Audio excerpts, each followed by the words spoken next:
Hello, what brings you here? It is another day, a Monday actually, and today I'm actually pretty excited for what I want to do today. Let me switch right here. There you go. Ooh, oh, I'm veiled in darkness. Hold it. Let me. Perfect. Okay. Yeah. Today I want to do something different. Welcome, Old Dirty Cosmos. Welcome, Zon. Hello, hello, hello. So today we're gonna do something different. Last week, I wanted to finish my video that just released yesterday. So if you haven't seen it, check it out. Today, I want to do something different. Welcome Blenderizer, welcome Samurai, welcome Uwe. Hope you have a good day. Today we're gonna do something different, okay? Today, well, this week, okay? So if you liked the editing streams, they're gonna be on pause for quite a while now, since I need to create a project first so that I can edit. But not even that we're gonna do today. We're gonna do something different today. This week, sorry. And starting today, which is that, let me show you. Today, since I was really happy that my Elden Ring video did so well, because what I really wanted to find was a concept or like an idea for a video that involved 3D printing and creating figurines for 3D printing. And I really liked it. And what I found is that I want to do it more, I guess. And so what I want to do this week is there's a website called, let me show it to you. There you go. Site called Thangs. I talked with the, what would you call it? I don't remember exactly what it was. Like, I hire a, that's kind of, yeah, whatever. Like a person from Thangs over there. And they told me a little bit about, what the site is about. Basically, it's kind of, you can compare it kind of to Sketchfab, but this one focuses more on, okay, this music is kind of loud. This site focuses a bit more on, right now, on 3D printing. They want to expand a bit further later on. But basically, the benefits of this site, first of all, if you, for example, yourself, you like 3D printing, or you like to create 3D prints and like to sell them, for example, you can put them on this site. And the good thing about this site is that when you, okay, let me, hold on, I have never, I haven't thought about how I want to talk about this. So I need to remember, I get multiple points that I want to mention. And this is also not an ad or whatever, so there's nothing I need to mention or whatever. Just, talking through the idea of this week.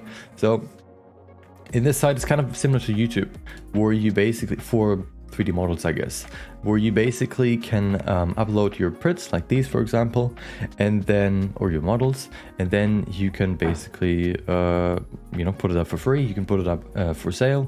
And the cool thing about this site is that compared to Sketchfab, for example, is that you also have this For You page. So people that just go through, oh, hello, what is this? Nope, never mind. Oh, right. So I haven't really, I've just opened my account yesterday. But basically, the good thing about this site is that if people, that like to 3D print stuff, like for example, this giant sword by Hacksmith Industries, if you've known them on YouTube, then yeah, they are also here, I guess. What they do is, if you upload your model and then people, for example, you upload a model of a 3D printable, like this lamp, for example. If other people then, go to this site and then they download different lamp models, for example, what can then happen is that they go to their For You page and then they can see yours, for example. That kind of works similar to YouTube, where if you, for example, watch a lot of 3D Blender videos, for example, you might, get recommended one of my videos. So the cool thing about that is, compared to Sketchfab, for example, or it's kind of similar, compared to Sketchfab, is that you basically get recommended to people, rather than the only way of people finding you is either through luck, I guess, or through finding one of your things, yeah, through luck, or by you telling them that this thing exists. It's kind of similar to Patreon too, where Patreon doesn't really advertise your page at all. You just say, hey, I have a Patreon, and then people can find it. Here's, you know, the page, I mean, the site actually tries to show people your stuff. And yeah, so if you, for example, like 3D printing and want to maybe, you know, sell some stuff, you can put it up here. You can also put it up for free. What the person that I talked to said was that it's oftentimes good to put up some models, for example, for free, and then to kind of bring them into your fold, I guess, or you know, entice them with what you can create, and then they want to maybe see more, and then they see, oh, they also sell, I don't know, premium models or whatever, or like packs, for example, and then they can be, actually, then you can also sell them other models as well. So what I want to do basically is, since I want to do more 3D printing,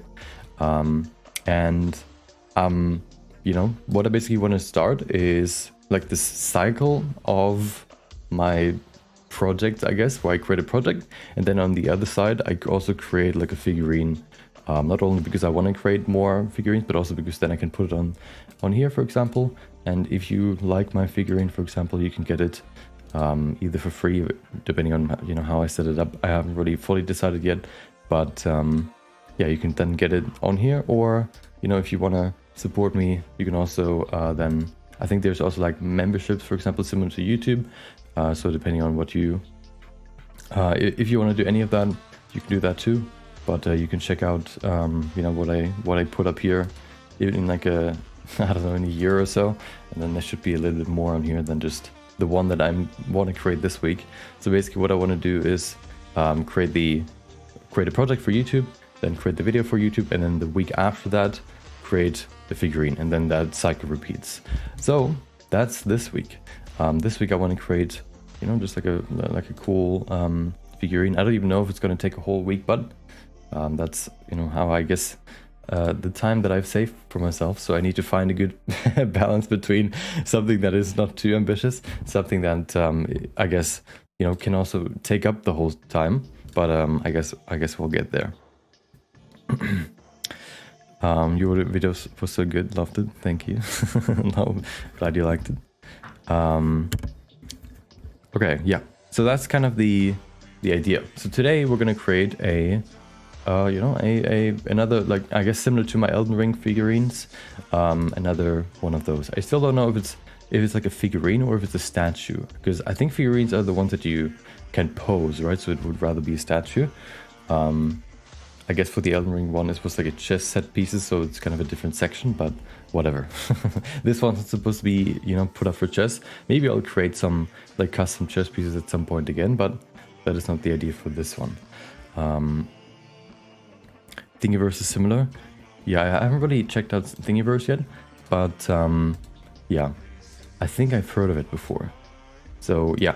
And then also the good thing about this one is it also works similar to YouTube, where if you upload your piece, it scans the internet and tells you when somebody else, for example, sells your model on a different site. So when you, for example, so you basically can kind of save your copyright, or they watch out for your copyright on, I guess, on the internet.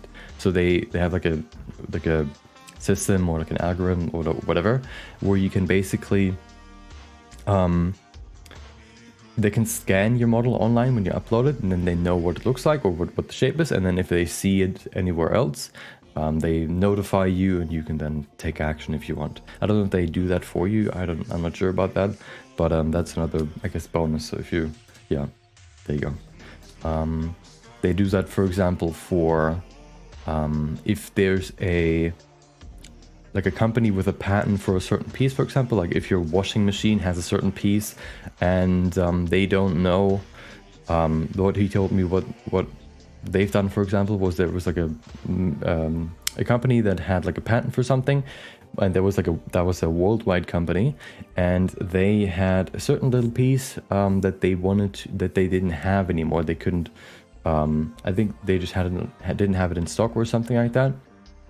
Or they wanted to, basically the idea was they wanted to see whether a different part of the company in a different region or like a different country, for example, has a similar model or a similar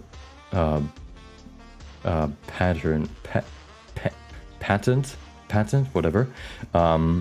And so what they did is they basically, you know, gave them the model that they have, and then basically, you know, Thangs scanned their entire database of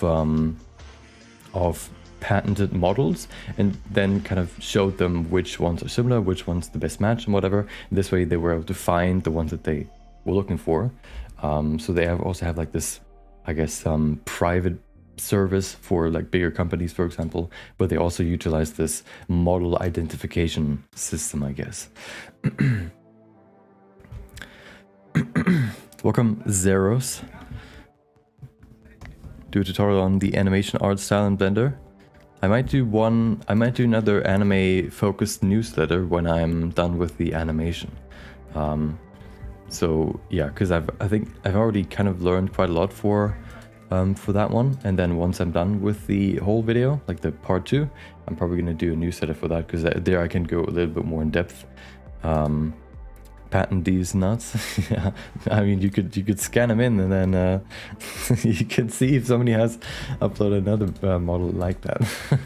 Okay, but today what I want to do is, of course, create you know, my first I guess figurine. So let's go to my favorite place for inspiration, which is, hold on, oh, why did I even do this? Oh, I know why. There you go. Boom. Patreon. Pinterest.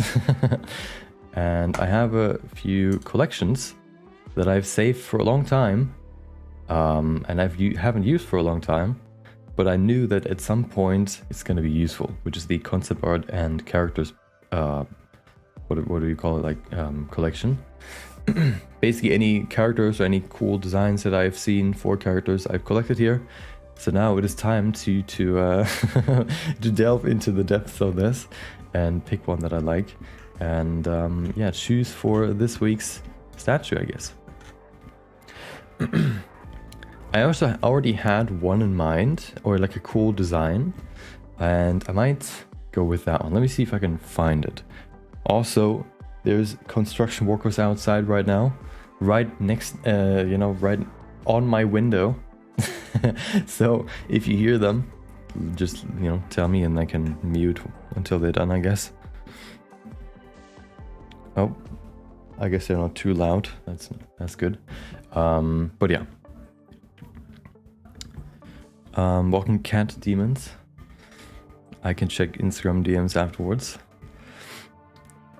Can you do a tutorial on toon style and cycles? Oh, can't find any for cycles. All are for Eevee. I think the problem with cycles is that it doesn't. So I don't even know if you can create one in cycles. The reason is because you cannot. So toon style is generally, you know, achieved through like very clear lines between like shadows and highlights and, you know, other stuff. So the problem with cycles is that, or the good part about Eevee is that you can create that clear distinction with the shader to RGB node. So here, you go in here, shade smooth, and then we need the light, of course. There you go. Looks perfectly clean. So in Eevee, of course, we can just go in here and use a good old, for example, diffuse plus shader to RGB. And this gives us the same thing as the output of diffuse BSDF, but it turns it into like RGB colors. So what we can do then is just use a color ramp and set that to constant, and that can give us like this clear distinction between highlight and shadows. You can't really do that in cycles. So if I just switch to cycles now, this node doesn't really exist in cycles, so it just doesn't do anything with this. Yeah, so it doesn't know what to do with this node, so it just gives you, I don't even know what it gives you. Oh, just the colorama output, I guess. So yeah, I don't think there's a way to create. Let me actually check. I'm curious. Cycles tune shader. Maybe somebody figured something out, but tune shading in cycles. Oh, hold on. Wusstet ihr, dass wenn Nope. öffnet, eingibt, I didn't. Cool. Let me check. Maybe there's a way to do it.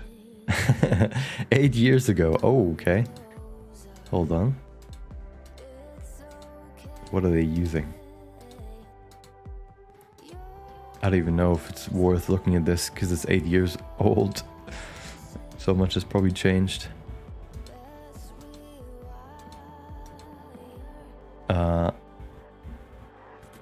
Wait, how did... Oh, okay.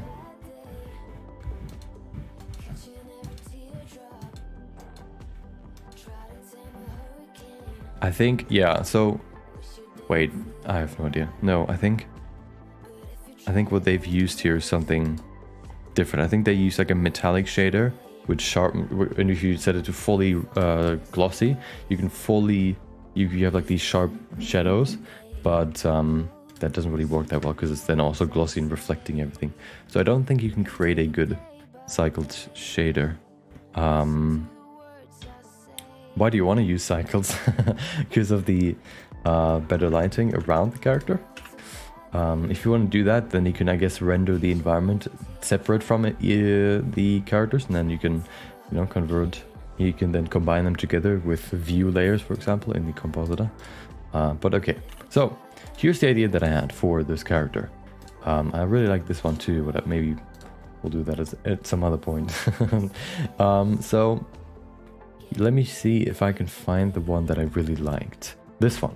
This one is the base that I remembered using at some point as for like a reference for like color, I think.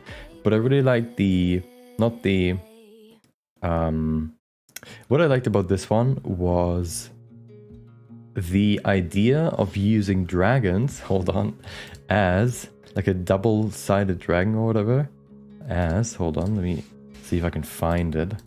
What would you even look for? You know, like these, are they like fur scarves? These things, like, hold on. So basically like a character, but then they also have like pet dragons, and the pet dragons are basically just like, you know, or they're carrying it like this kind of. So kind of around their neck, then hanging down. I feel like that would be kind of cool. That was the first idea, but I want to, you know, collect some references first, and then we can see what we can come up with.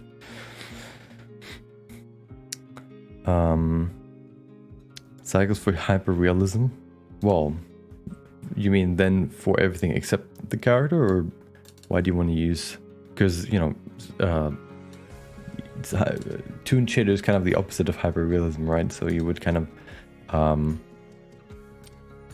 you can't really make a toon shader hyper-realistic. So you would want to... So what do you want to utilize the hyper-realism? Or do you mean just to make the shadows as realistic as possible? Okay, so let me collect a few references. So what I like to do for like these creating or developing like an idea is basically to collect references that I like and see if I can combine what I like about them together into, you know, my own, I guess, creation, I guess. So I don't want to, you know, just recreate what I see here. I want to collect a few different things so I can develop, you know, the idea a bit more, and then we can start. Let me set up a project file real quick. There you go. Let's see. No, we're in 7 now. There you go. Okay. What would this be? Let's call it wait. Oh. Print. Let's call it Dragon Scarf Print I guess, Dragon Scarf Girl print. No, statue, let's call it statue. There you go. Okay, let me make a new folder, material, for all the references. Okay, so let me just put them all together. So this one first of all, and then let's see what else we could find. Maybe in the recommended stuff we can find something. Something I liked that is similar to this outfit, I saw in, let me see if I can find it. It was here.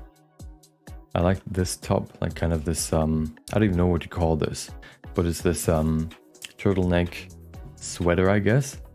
I like that one. I don't know if that works well with a, what do you call it? Like a fur scarf, but I'll put it in there anyway. Otherwise, let's see if we can go to here again and just see. Oh no, hold on. Actually, yeah, let's just go in here and see some more stuff that we can maybe combine. I think they use cycles to make things more realistic. Eevee, I feel can accomplish the toon shader fine. Yeah. Yeah, I think the good part about toon shading is that it looks better when the shadows aren't realistic. That's why, for example, why I've painted over the shadows on the Deadpool, like, you know, shots that I've made manually, because it just makes it look more handmade. And kind of the thing that you, at least, I guess it kind of depends on the toon style you want to go for, or the overall art style. But I feel like usually with a toon style, you try to imitate, you know, like a drawing, for example, or like an illustration. And those don't have perfect shadows. So it's actually better if the shadows don't look perfect, I guess. One thing I actually want to see, I really like these two right now. So what I want to see is if I can find like dragon themed jewelry, because I'm curious. Actually, I don't even know if I could add. I haven't. Of course the figurine is going to be fairly small. Let me show you kind of what the idea of what the size would be that I want to go for here. I have one that I've made. I think like the first 3D print that I've ever made, like 2 years ago.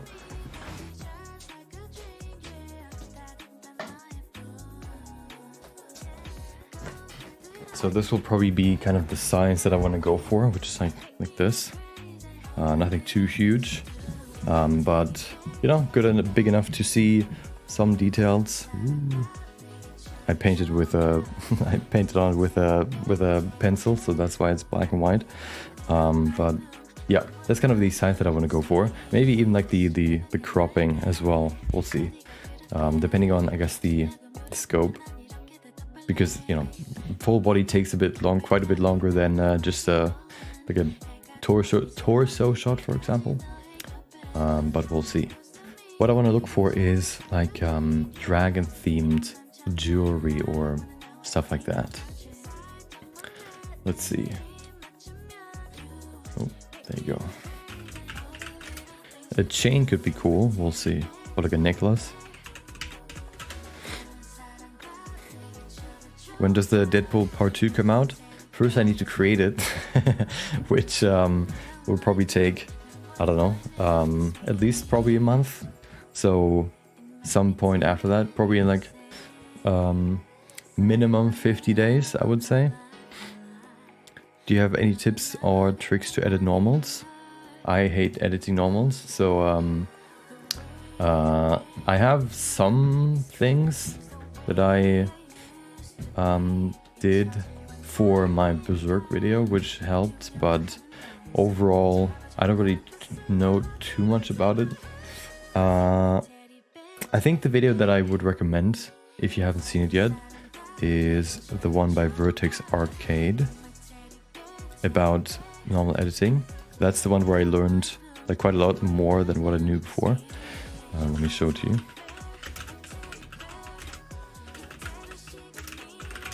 Normal editing. This one right here. Perfect anime toon shading in Blender 4.0. This one's the one that kind kind of showed me the workflow that I've used in my Berserk video, and it works pretty well. So yeah, you can check this one out, I would say. It's probably the best one. And then I don't even know. Have I watched any more like very significant videos? At least on YouTube. I think most of them, no. So there was one more by,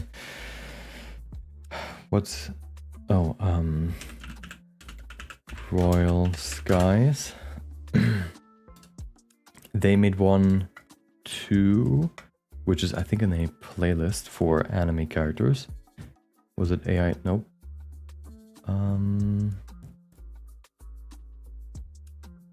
Nope. Where's the anime playlist? I guess I can just look it up. There it is. Blender anime shading. Is that the? Oh yeah, it is the playlist name. Yeah, this one has like I think the first two are the ones that I watched. They kind of talk about like cool like people that you could look up that can give you some tips and the workflow, you know, I guess guidance, and then also kind of the general idea of how it's gonna work, like the whole workflow. I think that those two I would recommend to you. Yeah, those are probably the ones that I learned the most from as well. Okay. So the thing about a 3D print, of course, is that depending on the size, so here, for example, it can have some details, but of course, depending on the size,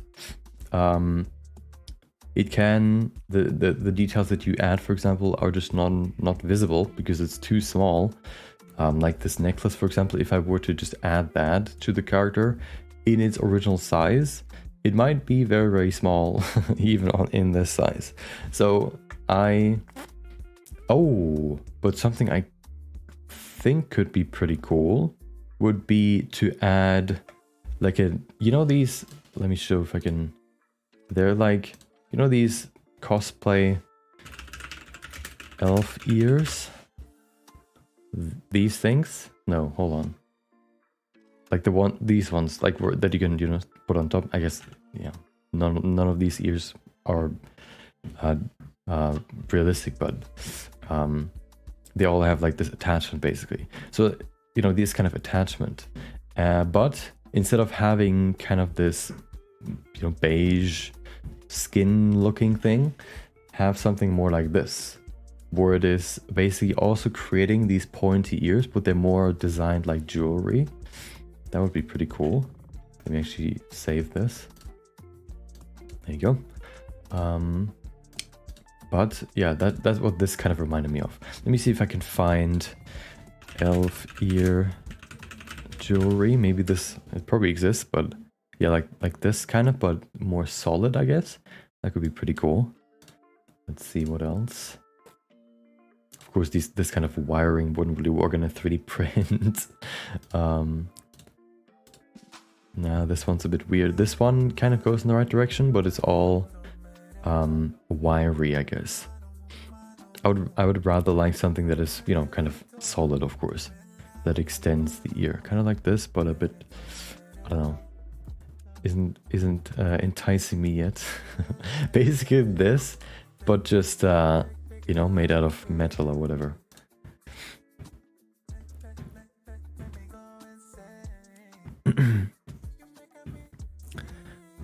Welcome, Emeli. Is that how you say it? With the little, you know, thing on top on the E.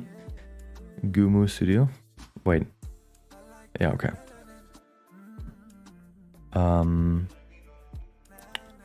Yeah, I already.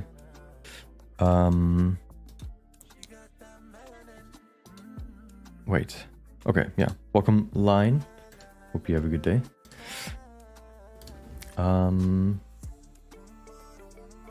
Okay, so I think I already kind of can nail down what it would look like, but now let me go a bit further back because we're already in details, which were maybe a bit too far in. So let me see if I can find something more. So something that want to think about is creating maybe a contrast between the dragons and the character, where I think what I want to do is make the dragons, you know, the dragons very angular, very sharp in their features, but then make the character itself very, I guess, soft or smooth in their features. Kind of like this, I guess. Yeah, kind of like the contrast between these here. But here, for example, she has a very sharp and very angular, for example, makeup. I think I would like to do that, you know, something softer for my design, I guess. Which is also probably why I don't want to add like horns to the character, because that, you know, makes it sharp again. And we don't want to, we don't want to have sharp for I guess her. We're gonna make it probably a woman, a girl, whatever. So okay, let me go to outfits. I also have an outfits section, because right now we only really have, you know, we don't really have any. We have, you know, details like the, what is it called, like the ear jewelry, but nothing really for outfits yet. I think for outfits though, I think I want to stick to something. Actually, I don't know if I want to create like a contrast there too. I think I'll just see what could work well there and then go with that. Maybe a modern look could be cool. Could you have like this mystic, I guess, fantasy dragons, but then contrast that with a modern outfit? I think that could be pretty cool. So even this could maybe work. But I think it is not exactly what I want to go for, because then the jacket kind of takes away from, you know, from the dragons. Yeah. Let's see. So one thing, let's see. I haven't really saved too much in here yet, but the cool thing about Pinterest, of course, is that if you like any of these, you can just go in here like this, for example, and just look for more inspiration, which is nice. Oh, what you can also do is, of course, if you have like a clothing collection, for example, you can just say more ideas, and then it kind of takes everything and gives you something similar to it, which is also nice. But I'm curious if I will be more successful if I go into, if I actually type something in. I don't really know what I want to type in yet though. So I think I want to get some more inspiration first. So this, for example, would probably be a bit too fantasy. This is probably not something you would just wear, I don't know, at work, for example. But maybe, let's see.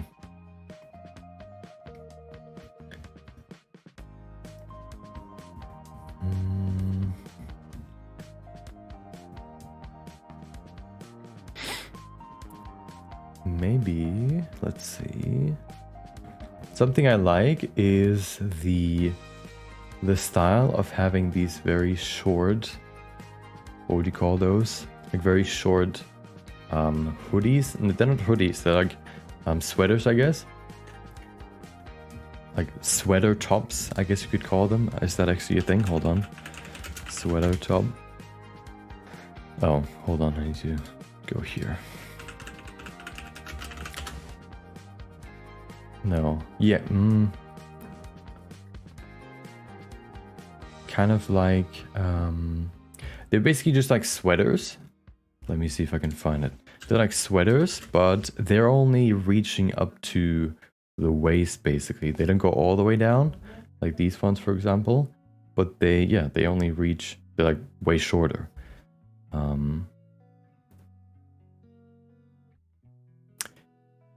I think that could be cool. I don't really know if I have, I'm trying to think of one. Oh, hold on, let me show you which one I'm thinking of. Oops. Welcome, Bashi. Hope you have a good day. Let me see if I can find the one that I'm thinking of. Oh, hammering going on. Not good.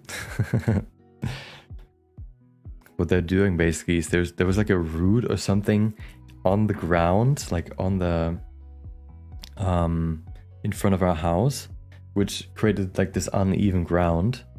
And what they're doing right now is they're removing the concrete that has kind of, you know, created that uneven ground to then fill it up again with new plastered rocks or whatever. And that they already removed the concrete. That was last week, but now I don't even know what they're hammering now, but they're definitely hammering something. But I think they're going to be done soon. Here it is. A cropped hoodie, is that what you call it? This one. Let me show it to you. This one. Ooh. This kind of style. Yeah, just a shorter hoodie, I guess. Let me see if I can... I guess I can save this image too. There you go. Woo. Oh, it's a web thing. I hate WebP files. Let me screenshot this real quick. There you go. Okay. Here. Nope, here. Yeah. Jesus, what are you doing out there? Hope it's not too loud. Of course, with my headphones, it's a bit quieter for me. But maybe I can speak over it, so it's not as easy to hear. Okay, let me see if I can find like a more cropped hoodies. Cropped hoodie. Did you ever try cold outreaching business for your 3D skills? Welcome, Abdullah. Hope you have a good day. I haven't never really reached out myself to someone. I've only ever been reached out to, since I don't really do freelance work. I don't really need to. So yeah, I've never really done it myself. Welcome, Bricker Brack. Yeah, here, these kind of styles. I think these could be cool. Kind of like a more modern, you know, style. Contrast that with these dragons. I think they could be cool. Let's see. Maybe like, let's see. Kind of like this. With this tight, whatever this is, underneath. And then pants on top, whatever. We'll see. What do you call these? I don't even know what you call that. Whatever. I think that's kind of the idea that I want to go for.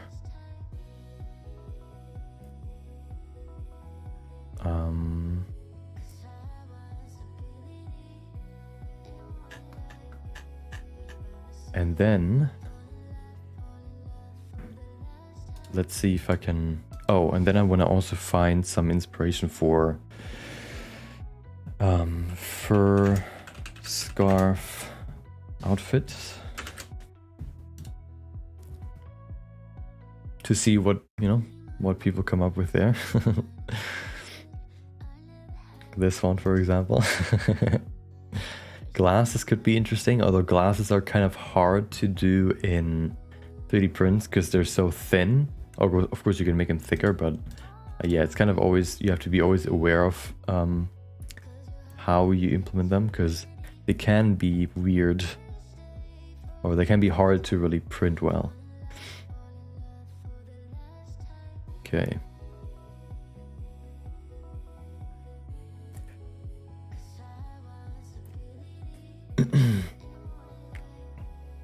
So I think, you know, we already have one inspiration like this where it kind of goes around the arms. Oh, it could, I kind of thought about creating some like bigger, like thicker dragon, like the neck of the dragon, of course, that goes around her neck basically, that creates like the scarf look, would be relatively thick. So it would probably be hard to wrap that also around her arms, but it would look cool. And then if you make them thinner, it would be a bit more, you know, a bit more flimsy, I guess, a bit more, and it wouldn't look as cool, I guess. So I guess, you know, we need to find the balance between the two. Of course, I don't want to have a what would you call that? Like a hood with fur on it. I just want to have like a scarf.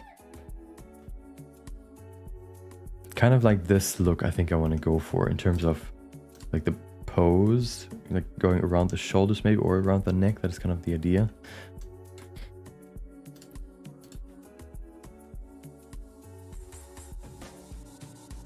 Banging is what it is. We can hear you fine. Okay.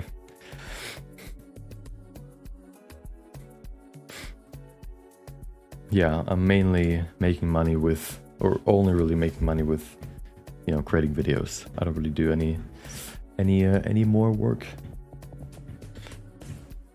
What is this? Drowning in fur.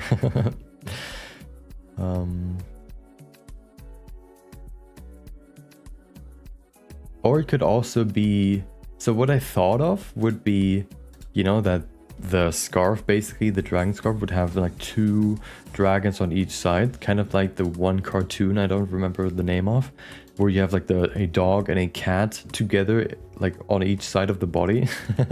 Is it called dog cat? Dog cat cartoon. There it is. Cat dog, the other way around. This one, that was kind of the idea. But maybe it's better if the dragon only actually has a tail, and it's just like it's not a dragon, right? It's only a dragon if it has like wings and 4 legs. But this one would be like a snake dragon. There's like a different word for it. It's a wyvern if they have 2 legs, like 2 limbs on the ground. It's a dragon if they have 4. What's the one without any? What's the name for the ones without any any legs? I guess that would just be snakes, maybe. I don't know. Or maybe like small arms. We'll see. Let me actually go in here and look for more similar images. Cat, dog, yeah.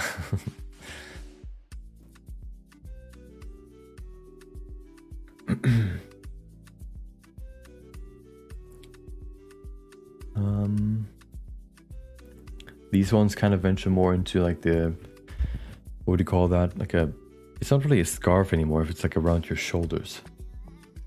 Oh, I like this one too. Like the jewelry kind of goes in the same direction again. But we're past jewelry at this point.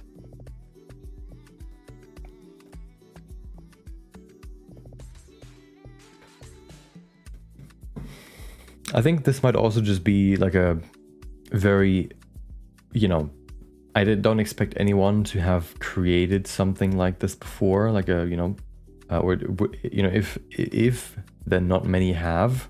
So it's probably going to be a bit harder to find good references. But this could also be interesting, like having a long coat on and then the dragon comes out of the coat and then around the neck. But I think I want to stick with the more modern hoodie look. But yeah, I think we kind of gone through most fur scarf images here. And what I probably want to look for now is, first of all, dragon references and also more outfit references. What would you even call those? I have no idea what like fashion categories are. There are probably like a ton of them. What would the cropped hoodie even fall into? I guess like modern streetwear. Cropped hoodie outfit. Yeah, kind of like this. What would that be? What would that kind of look be?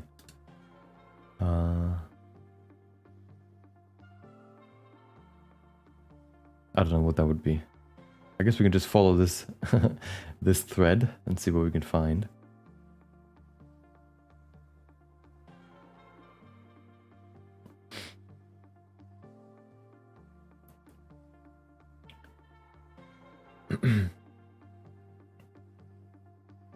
Of course, these aren't really cropped hoodies, but I'm just looking. Oh, this one kind of is. I'm just looking for some more ideas that might seem interesting. Like this one, for example, kind of going in this direction, but it's gonna be a bit different. Also, I'm also probably not gonna create a hoodie, but you know, once again, going back to the to kind of this look, this turtleneck. I guess cropped turtleneck. Does that exist? Hold on. Cropped, probably.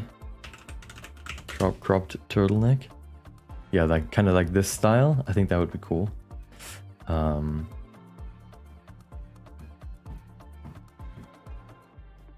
Actually, I kind of like some of these here. Let me see. I kind of like this one and this one. I'm not really 100% sure what I want to go with, because the thing is, I also don't want to go too contrasty with the dragons, since, you know, like they're supposed to represent a fur scarf. They kind of create that feeling of, I guess, what's the noun for elegant? Like, you know, the look of like elegance. There you go. So I don't want to. I still want to make the look like have like a hint of elegance, so that it kind of fits together, rather than just like, oh, I found this on the side of the road, let me just put it on, kind of look, right? Doesn't really fit together at all. It still is supposed to look somewhat in the same vein, I guess. So maybe like a jeans like this could work well. This would probably be a bit too casual, like with the joggers, I guess. Welcome, Brainer. If a dragon has no legs but does have wings, it's called an amphitheater. Okay. Welcome, Kyoichiro. I think I always have trouble pronouncing your name, but welcome. Yeah. Hold on. Yeah, I don't know if I want to give it legs. I'm gonna go into dragon, like the dragon style in a second. I want to just find a few more references here for, like, you know, just to create a base for the idea, and then if I need more detailed references, I can kind of find more if I, you know, during the process. This is also kind of cool with this. Oh, this could be cool. Kind of these more open pants, like kind of like these. Well, that's a dude, but let me show you. I think I already have saved one of those, kind of in that style. I want to see if I can find them in my collection. Right here. Wait, is it in here? It should be. Kind of like this style. Yeah, these ones are the ones that I remember. But they're, yeah, kind of maybe like this style, or like this, kind of just like more open, I guess. Let's see. Let me put this down here. Okay. The thing is, if it's a 3D print, it doesn't matter as much what the colors are, which I guess can be a good thing. But of course, if you create the 3D model for it and you want to render it, then colors would still be good. So I'm still kind of thinking about that. But I think you can also just assign colors afterwards. It doesn't have to be right now, since the colors don't really, like, there's no really correlation between the colors and the outfit, for example. You can give the outfit whatever colors you want and create whatever look you want. So it's not really like, I need to think about the colors right now. Give me this, thank you. Let me see if I can find some more pants like this.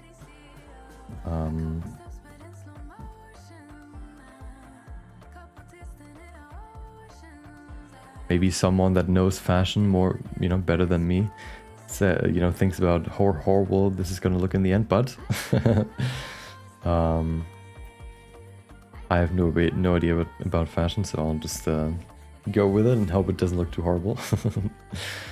There you go, this one's also nice. Maybe this one, but this one's a bit too dress-y, I guess. Or like suit-y.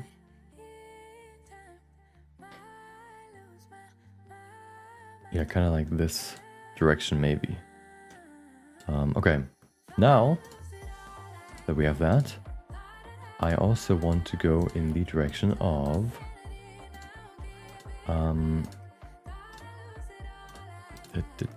wait, well, how did I set it to instrumentals? Why is there still voices?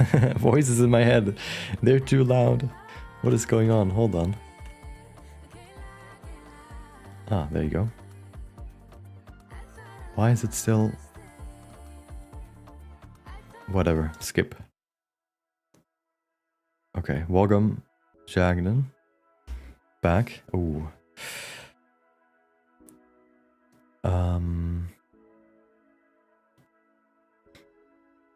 Chiro, okay. Okay. A gun. Maybe a gun too, but... Oh yeah, maybe... I think... the dragon will be enough of an accessory so that we don't need like a cane or whatever as well. So, okay. What do I need? I need a dragon. Okay. So, you know who has designed quite a few snake dragons? A cool game called Monster Hunter. What are they? Yeah, hold on. I think they have all these separations for the dragons or monsters. So I want to see Monster Hunter Wiki. I don't remember the names for the snake dudes, but I think I can find them. I already see one right here, like the one that, like the tropical snake. Is this image big enough? Of course not. Monsters, yes. It's a large monster. Can I see it already? Let's see. I remember the image when I see it. So, bird wyvern, no. See, those are all wyverns. Fishes. Flying, no. Maybe these have their own category, so maybe these don't work as well, but... Like, Elder Dragon doesn't exist, but I guess it's still a dragon, so... I think it was in 4 that it had the snake dudes. Let me go to 4. Why are there only so few here? Am I in like a certain section? No. Brood fanged fishes flying. Neopterons. What is piscine? Oh, something. Oh, fishes, I guess. I think I can just look up. There was a snake in the Monster Hunter game. I remember that one. I don't remember the name. I think it was like something with D. Hold on. Monster Hunter snake. This one. Oh yeah, this one. That's the one that I thought of. But there was also this one. This one. I think like one of the biggest monsters ever. Oh. This one. But that's a snake. Well, it's kind of... It also has arms. So I guess it's not a snake. Whatever. But I want to look for this one. Because this one is heading kind of this direction that I want to go in. What's the... Yeah, snake wyvern. There you go. So I guess they just call it snake wyvern. Look at it.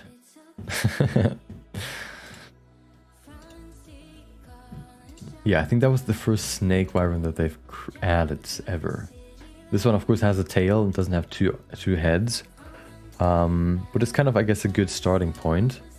Let me just copy the name. I'm not even going to try to pronounce it. I think a lot of fashion looks kind of ridiculous anyway. Yeah, I think oftentimes when people see... I think the misconception comes when people see like these, like, you know, people on the walkway wearing like a pillow or whatever, like a huge pillow or stuff like that. I think those fashion shows all have like a theme that they work around, and it's kind of supposed to be very, very abstract. So I think when people say, oh, you know, that's what they think, you know, we're gonna wear in the future, I think that's not really the point of those. Those, at least, I think are more about just following a certain trend, a certain theme. Kind of similar to how the Met Gala, I think, happened like always works, where the outfits that the people that go there are supposed to wear are kind of in the same theme. That's why they don't just have normal dresses on, but like some, you know, whatever, like crazy decoration and stuff. I think that's why, yeah, why those can be so weird. Who is he making? I'm just making yeah, hold on. So this is the base for the idea, and the idea is kind of like a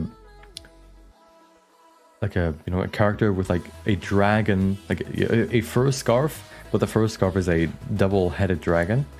So on each side there's a dragon on each end, and I think we're almost there and we can start creating the block out.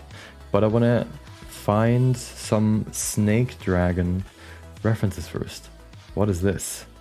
I don't even know what that is. Looks like an underwater thing. Not really what I'm looking for right now.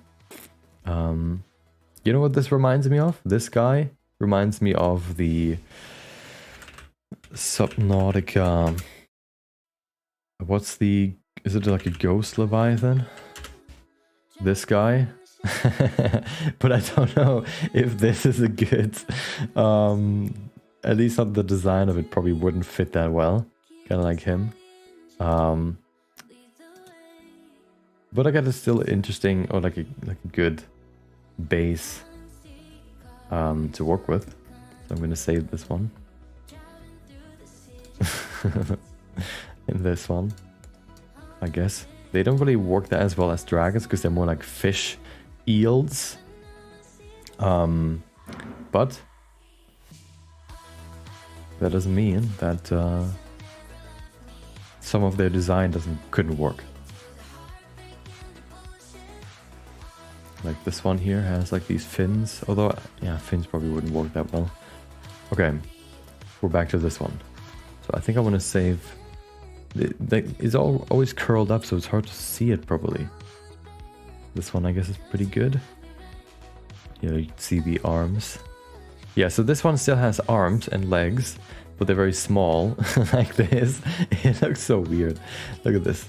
Look at the small... It's kind of like a corgi snake, where it's a snake, but then it also has legs and arms, but they're like super short. That's what this looks like. And same with corgis, or like these cats that have very short limbs. That's what this looks like. It's kind of similar to this one. This one's, I think, the snake. What's the name of the snake again? Oh. I don't remember.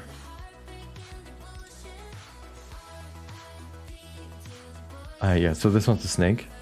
But I don't remember the name of it. But this one even had even arms. No legs, I guess, but arms. Oh, this one's cool. Okay, but going back to this one. Nope, to this one.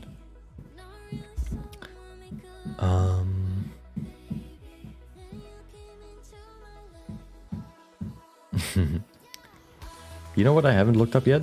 Just a plain dragon scarf. Let me see if I can find one. Dragon scarf. Dude, I said instrumentals. Hello? Hopefully this one can stick to no voiceover. I mean, no vocals. Okay. Some sort of dragon themed woman statue? Yeah.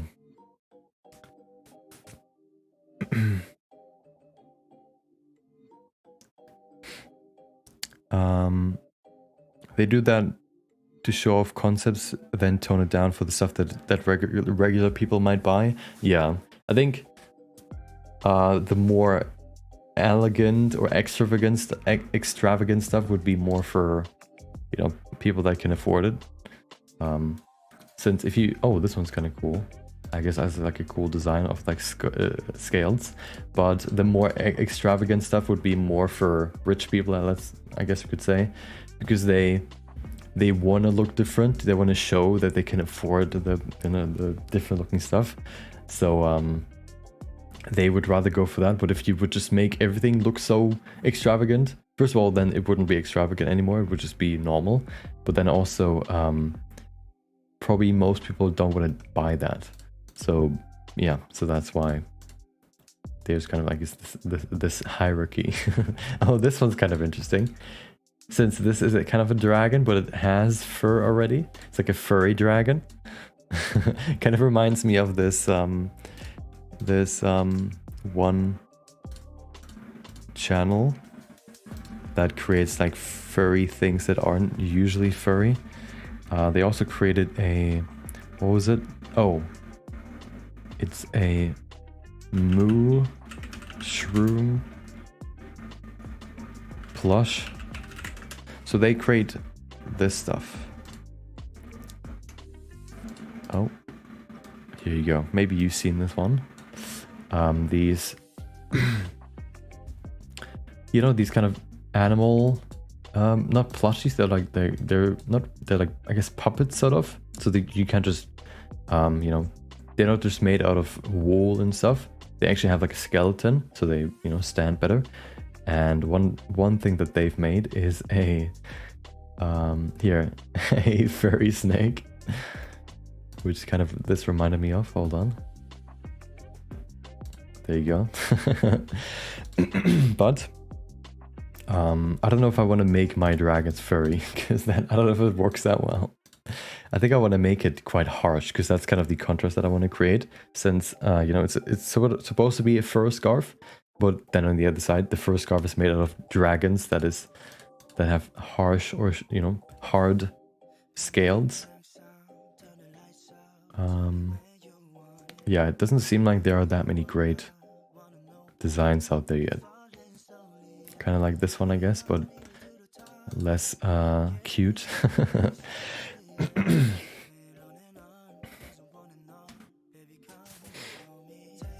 You can take inspiration from Soulsborne games. There's plenty of dragon related. Yeah, I wanna. Is there like snake dragon in Souls games? I don't even know. There aren't that many dragons in total. They're more like mutants and other like other like gods and like human like people. Less dragons. There are some dragons, but you know, way less than normal people. I guess. You know, to keep them more exotic.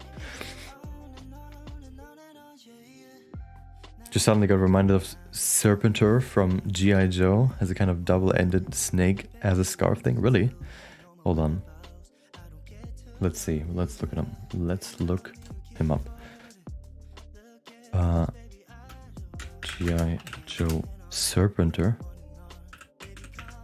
Ah. Oh, here you go. Ah, like this. Hold on. I thought G.I. Joe is a an agent. Maybe I'm thinking of something else. This guy, yeah, kind of like this.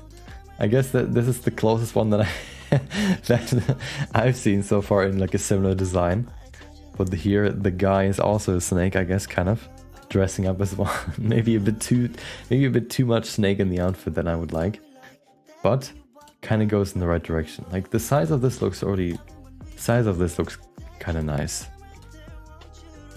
So this kind of goes in the right direction. Dude, this music is trolling. Hold on. Let me do this again. Instrumentals, please. Okay, back to this.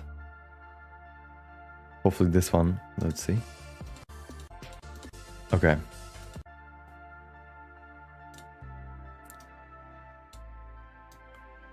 There you go. Okay, back to this. Yeah, so there's not that much great. Oh, this, what is this? This might be a bit too big, I would say, but it kind of goes in that same direction. Okay, I think for the outfit we're good. So now we just need the dragon. The dragon style that I want to create. Let's see. Oh, let's actually look for serpent dragon and see what we can find. Like this. That's the snake from Monster Hunter again. Of course, this one's a snake again, but still good. I kind of like the what do you even call those? Like spikes on the back. So I don't want to create a snake because the snake is a kind of a different look. Dragons have more of a kind of angular or boxy look, whereas snakes have more of a sort of flat, sort of plain face, I guess, head. So that's a bit different. So I don't want to go with a snake. Kind of like this rather. But, well, this one's already a great reference. How big can you make your dragon? Yes. What I'm looking for. Do you know those whatever, like, social media posts? If you see this, like, you're on Earth and you see this, what do you do? Like, what am I supposed to do? Yeah, hold on. These ones are better. Kind of. So this one goes more in the direction that I want to go in, because this one has a more, you know, I guess, angular face. But this one's also a fish. I guess I'm gonna save it anyway, just because of the head look. I think I just need to combine a snake body with a dragon head. That's probably kind of what I have in mind. This one looks kind of cute. Let me save this one in my... I have one for for animals, or for, like, creatures. Where is it? There it is. Okay. But too cute. We need something harsh and aggressive. Like this one, maybe? Yeah, this one's a bit too... Actually, I'm going to save it. Looks a bit too much like a Chinese dragon design. But, you know, sometimes it's not necessarily about the overall look. It's more about, like, small features that you can then combine into one look that you like. Okay. Oh, we have some good references here. Like this one. This one looks more like a dinosaur, though. Oh, hold on. There's probably dragon head design sheets with, like, multiple dragon heads like this. Yes. Yeah, this is kind of more what I'm going to go for. Like this style rather than this, for example. This one looks kind of weird. Yeah, kind of like in this direction more. I've seen a lot of... Oh, there's some more. Okay, I thought, like, are there no more? Okay. These ones look a bit exotic. That could be interesting, though. Also interesting could be like an iridescent scales for the dragon. That could be also cool. If you need help with fashion, I can help. They don't call me fashionista for nothing. Worms are probably what you're looking for. Oh, worms. There you go. That's what I'm looking for. Yeah. So, if you're in the edition, you could probably send them there and ping. Yeah, you can. Hold on. I don't want to just spam it in there. But... you could probably... Can you send links in the chat? Probably not, right? I think that's disabled. I guess you could DM them to me. So if you're in the Discord, you can DM me. And I could just accept the DM. You don't have to send a friend request. You can just send a DM and then you can do it that way. I don't want people to be confused why so many people send, like, dragon designs all of a sudden. Yeah. Okay. This one I saved before. Oh, hold on. Why am I even looking here? I already have a creature collection. I haven't even looked in there yet. Hold on.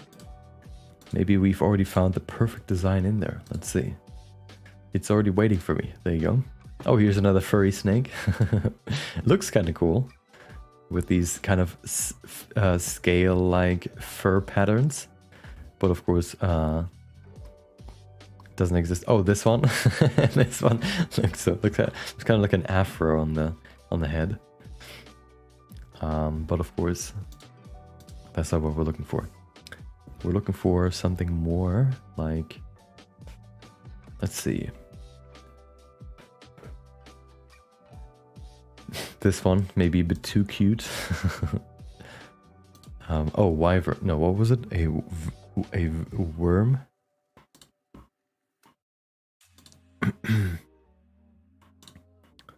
Fishy, you don't need to send a friend request. You can just send a DM request, I think, or just send them as DM, and then I can see that too. Where's the dragons? Have I not saved any dragons in here? Impossible. Tails could be interesting too, but I think I don't want to look into that right now. I just want to look at the general shape that I want to go for. Oh, this one. Ooh, look at those.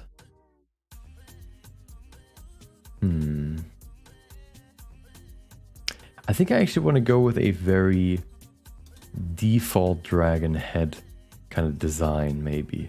Probably. So something more like this. Something that you would see in World of Warcraft. Like kind of those dragons. So this. It's kind of hard to see.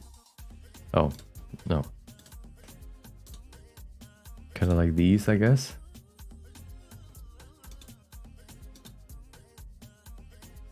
Which the one that I just saw comes pretty close. Hold on. Or is it? This one. This one comes pretty close to it. I think kind of in this design. Kind of have like a... kind of this nose shape maybe. Kind of these proportions. I think this could be pretty nice. So not something kind of in this style. I think this would be a bit too... The design is a bit too... Not clunky, sounds kind of weird. But a bit too... this one. A bit too bulky, I think is a good word. I think the dragon shape, the general shape should still look pretty elegant, I guess. What's that one? What's the one dragon called in Monster Hunter? From World. The gold dragon, like the elder dragon. This one. Golbey Taroth. This one.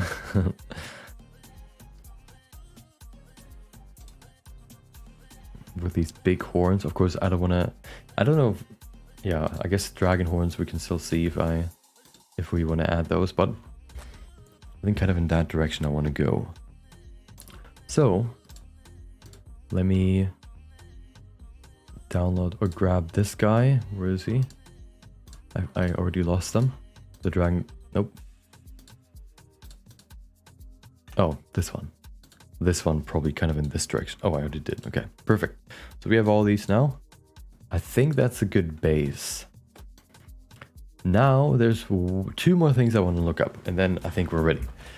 First of all, what I often like to do for my characters when I create a character is also have a realistic face reference to have like kind of a style or like a direction I want to go in. And then also have a pose reference. I think those are the two main things that are still missing.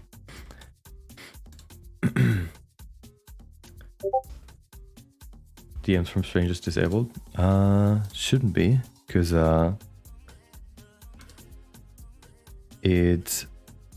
people can still send me stuff. Hold on.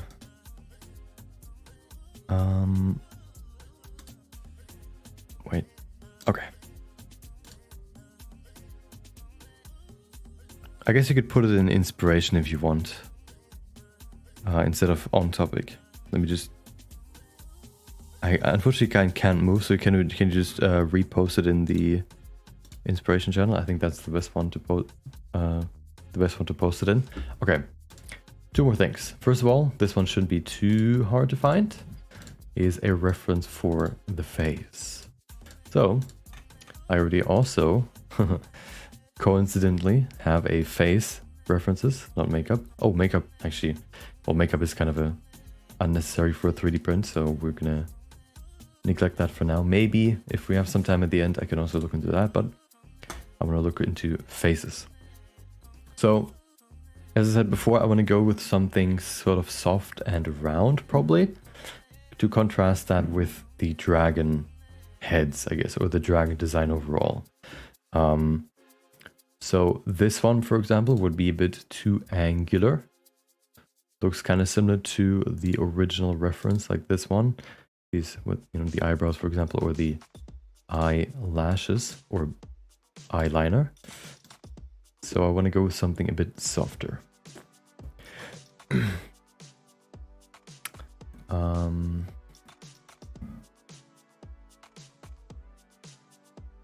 This one's a bit softer. Let's see.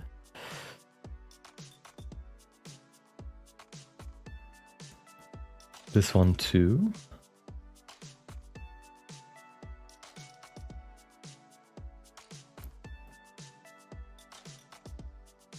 This one too. Let's see. So we have this one, this one, this one. Actually, this one is not too angular, but I'm going to keep it anyway. And then this one too.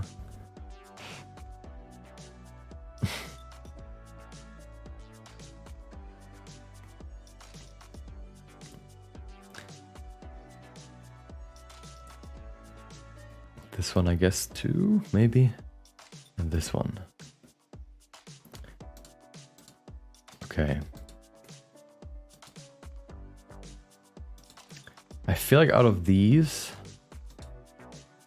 the ones that I probably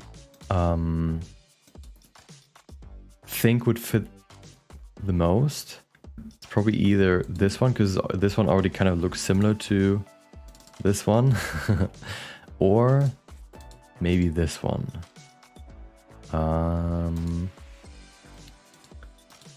But I think this one fits the best. So one more thing I want to look at is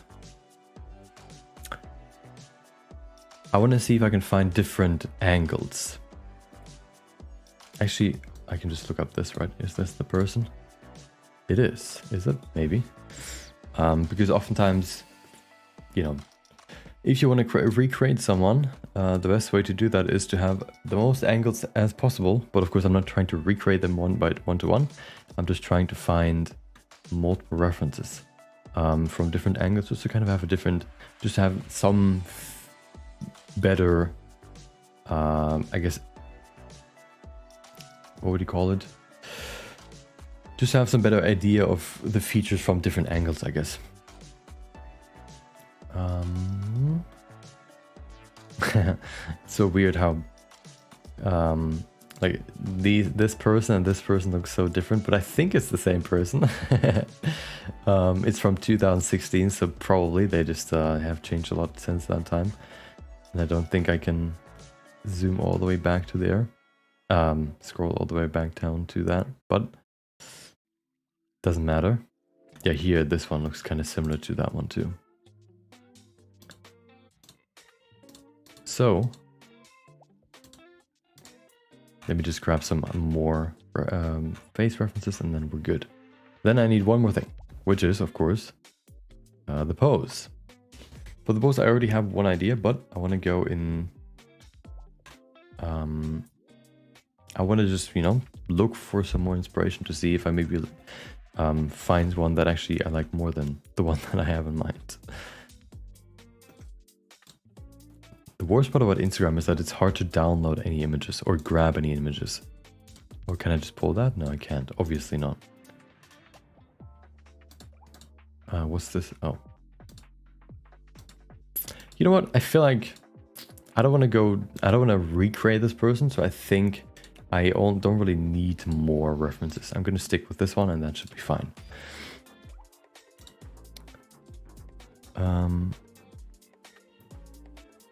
Yeah, you can... Oh, I deleted the on topic message. You can put oh, did you? There you go. Perfect. Okay. Yeah, this one could also be nice. It also has kind of like this elegant look with these lines all going kind of in this same direction. I'm going to save this one too. And then this one is also kind of nice. This one's looking more elderly though. Like an elderly dragon. One more thing that I want to do now is the pose. For the pose, I have a pose reference collection too, believe it or not. This one.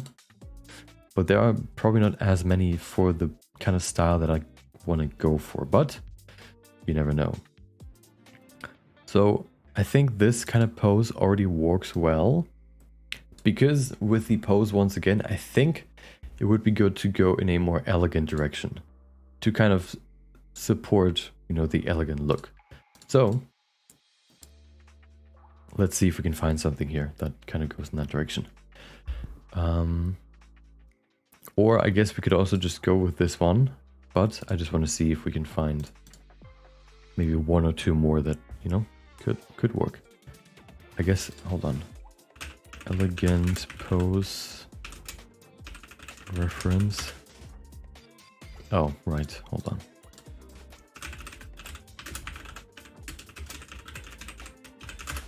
There you go. This one from the back wouldn't really work because the dragons are in the front. I think what I'm actually looking for is... I can probably find best, this one kind of works, through just looking up like elegant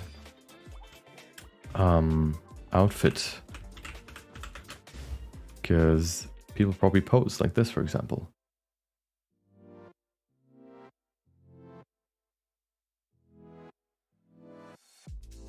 Let's see if we can find something here.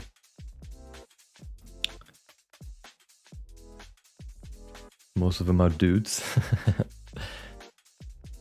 And of course, I don't want to include stuff like a door frame, for example, so that, you know, the character can't just hold on to nothing.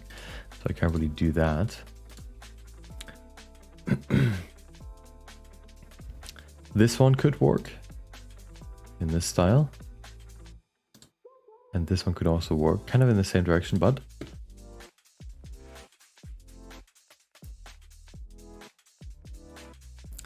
I also still don't know if I want to do full body, so I need to keep that in mind. But oh, this one actually, hold on, this one is already holding something, which is nice. Which is kind of course, important for for this kind of idea. So like this, for example, but this one is a bit kind of feels kind of unsafe, or like not really supported. So it feels like this one just falls over if you actually let it play out, or if you know, if it was a video. So it wouldn't really work that well. Sitting could also be interesting, but I think I want to keep it standing.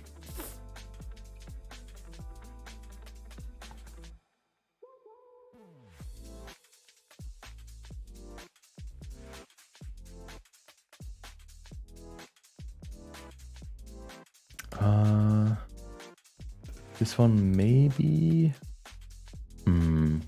No.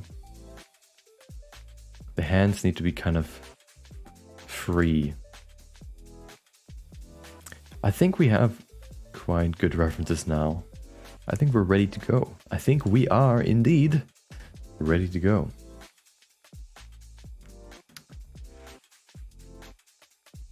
Yeah, I think so. This one's also nice, but once again, you know, the dragon kind of needs to be supported in a little bit. This one doesn't look that supported. One more thing I want to look at to see if there's a pose that I could use is back again in clothing. Right here, not this one, but oh, that's also cool. That could also be a cool accessory kind of around the head, like a tiara around the whole head. But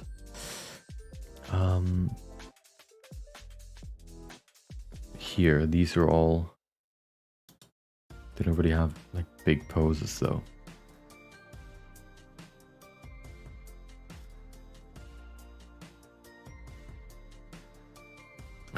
This one is kind of a similar design, but with wolves instead of dragons, like this. Yeah, I'm gonna save this one too.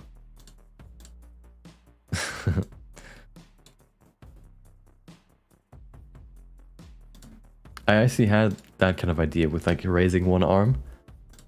Maybe. Okay. I think that is everything that we need. Maybe this one too, and then we're good. Boom. Okay. We are ready. Let's actually get into Blender, believe it or not. Haven't used Blender in quite a long time now after editing the video. Okay. Yeah, there you go. I'm gonna look at your references real quick. Oops. And then we can go. This one and this one. Okay. I think this one is a bit too... well, the dragon, right? This one might be a bit too... yeah, once again, like this more Chinese design with these... I don't even know how to describe it, but it's like this.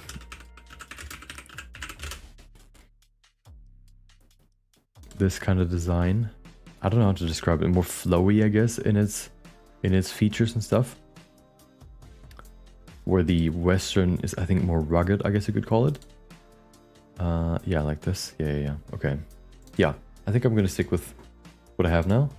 Let's get into Blender. So, first of all, we don't need this. Second of all, let me put this away. Third of all, I need my tablet.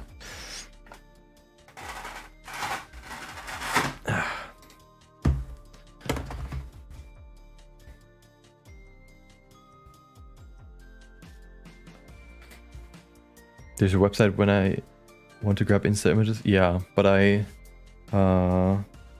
just didn't want to bother. I hate how hard it is to download something from Instagram. Yeah. Makes it hard sharing things with friends if you don't have an account. Yeah. I guess, you know, if you both have an account, you could just send it through DMs or whatever, or share it. But yeah, it's always annoying because I think it's like there's like in the website design, there's the image, and then on top of that you have all the interaction things like liking if you double click, and then I think there's also like, you know, if you have multiple images in one post, you have like the move left or right to the next image, which kind of covers the actual image. So you can't really just right click and save, unfortunately.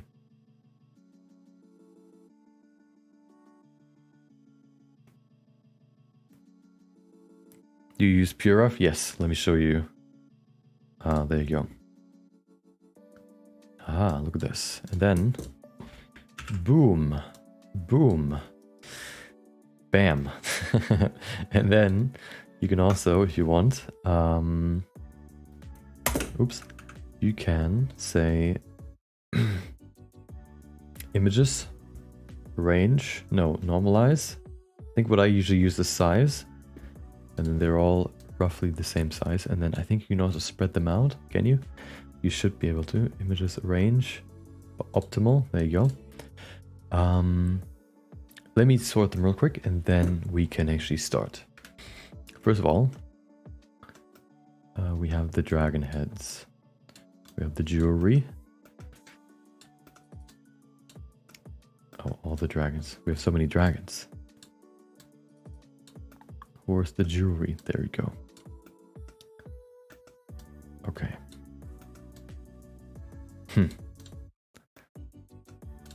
I remember at some point when I streamed 2 years ago, what I did at the beginning of the stream for like the first hour or half an hour was create like a quick sketch.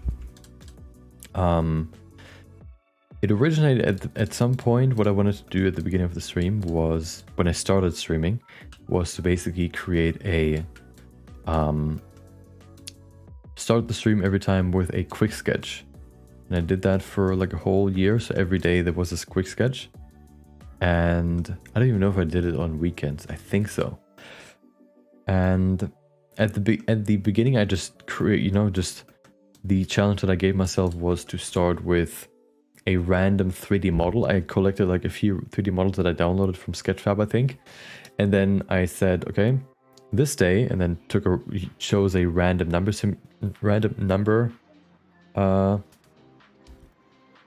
generator and selected any random 3D model, and then I had to create something with that model. But then at some point I ran out of models, so I switched to creating characters. Basically what I did, I think, was to choose, you know, what, as we did here, one of the characters in my characters collection, and then try to create that in like 30 minutes or so, or like an hour.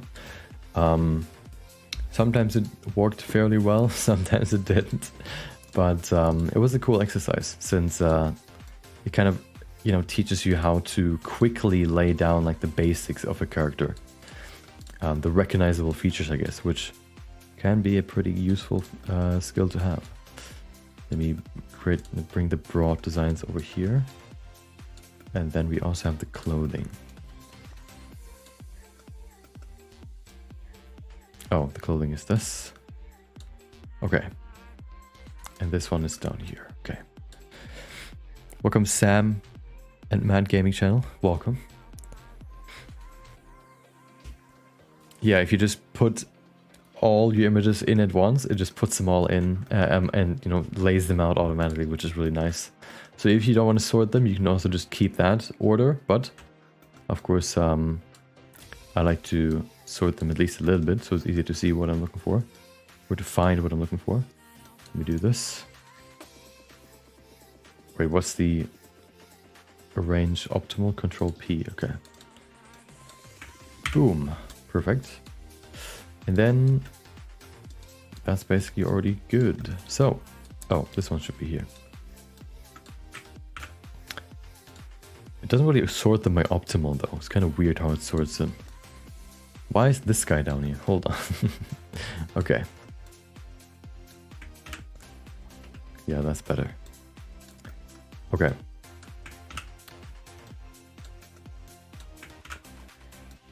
Also, of course, what you can do is it Control T? No. How do you add text again? Or in like a note? Control N? Aha. Dragons. There you go. This one should be general, I guess. This one is outfit. And this one is jewelry, I guess. There you go. Okay.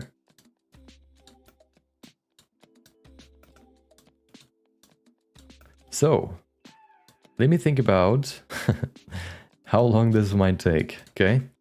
Because I want to give myself 5 days since I don't stream on weekends. I guess I could still finish the thing off stream, but still. Welcome. Is it Fioli or Foley? I don't know if there's an I there, but welcome. Oh, never mind. It's just a bot. Never mind. Okay. How's there only 70 people watching? Well, it's the secret club of secret projects, okay? You could feel special for being one of the few people watching me live, I guess. Okay, so what was I talking about? I don't even remember. Okay, but let me put this down here. Let me actually save this first for my project, and then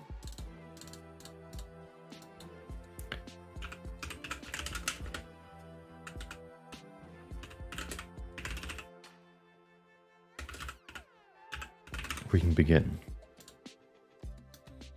Okay, let me pull this down here so you won't see the references, but I will still see them.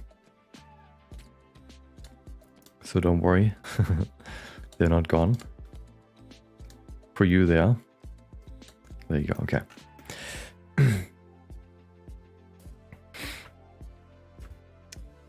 Okay, yeah. Where are you from? I'm from Germany. Okay, so let's begin. First of all, I want to block out the character. And also, oh yeah, I need to think about how much I can do in a week. I don't remember how long the characters took. Like the Elden Ring chess pieces took. I wish I knew how long the marker one. I could look it up. Hold on. I could look it up how long that one actually took. Let me see if I can find it. I still have the recordings, of course. So if I want to be very exact, I can really know how long this one took and see if something in that scale would fit into a week or not. Should be in here. Recorded. Okay, hold on. Here it began. Wait, is that the beginning? Oh, I think I forgot to record the beginning, did I? No, never mind. Here's the beginning. So we have... Oops. What just happened? Oh, right, okay. So it starts here, which is 250 minus 17 is, I guess, 150, 143. Hold on, let me add that together. 1.75 plus. Okay, this one. Then we have this one. How long is this? 452. I guess let's just say 5 plus. I don't know if this is feasible like this, at least. This one is quite a detailed statue though, or figurine, so it's a bit different, but it's still a good measurement for the overall project. 554, let's say 6. This one is also 6. This one is 3. And then 2 more. 3.75.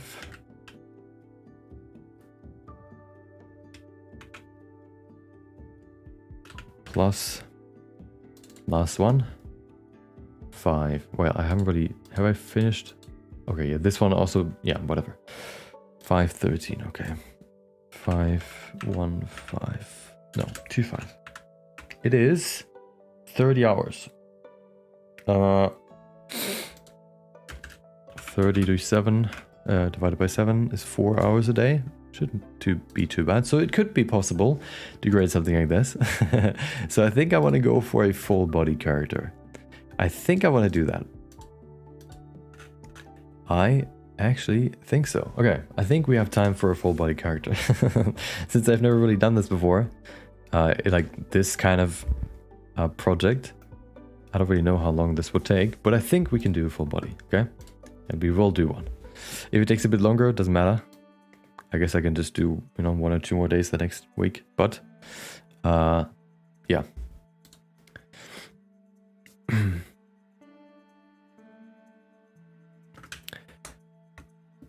Okay, yeah.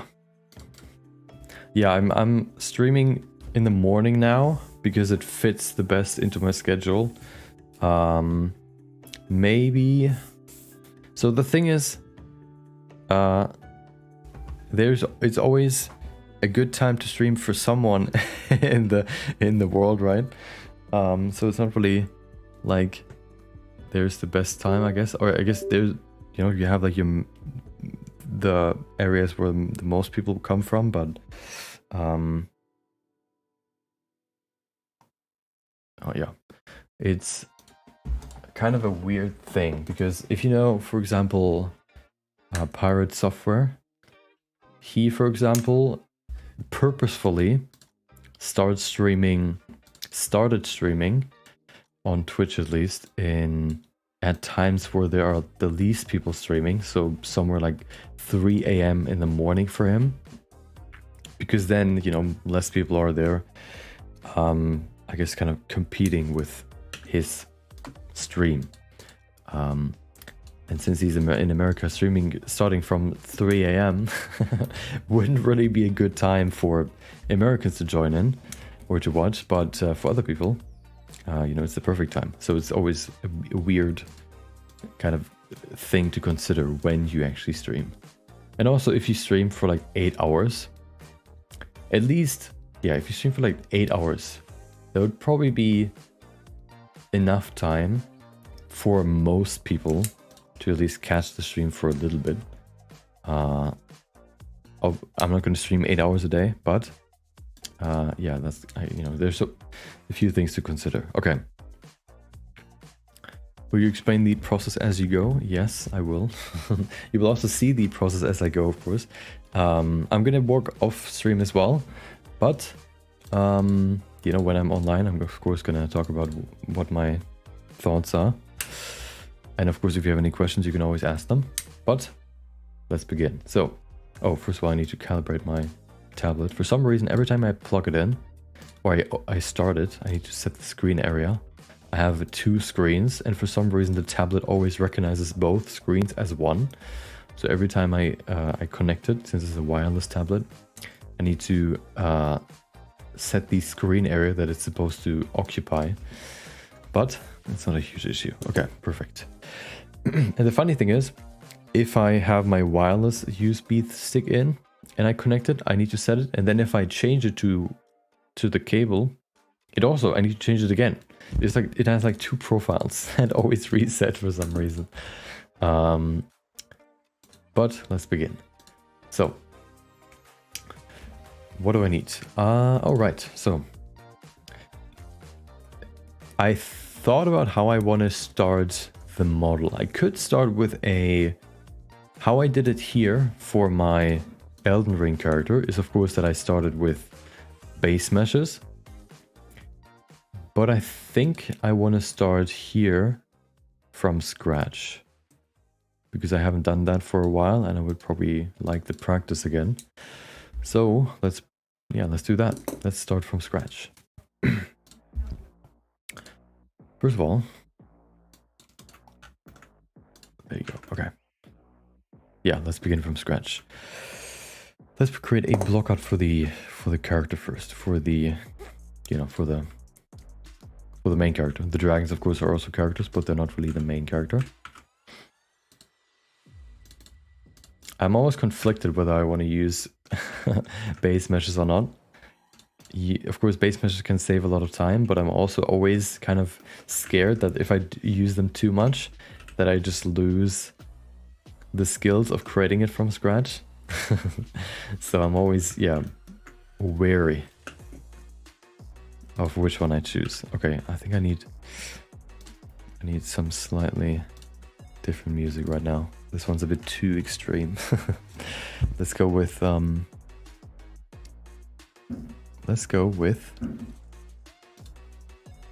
we have there you go. Let's go with laid back beats.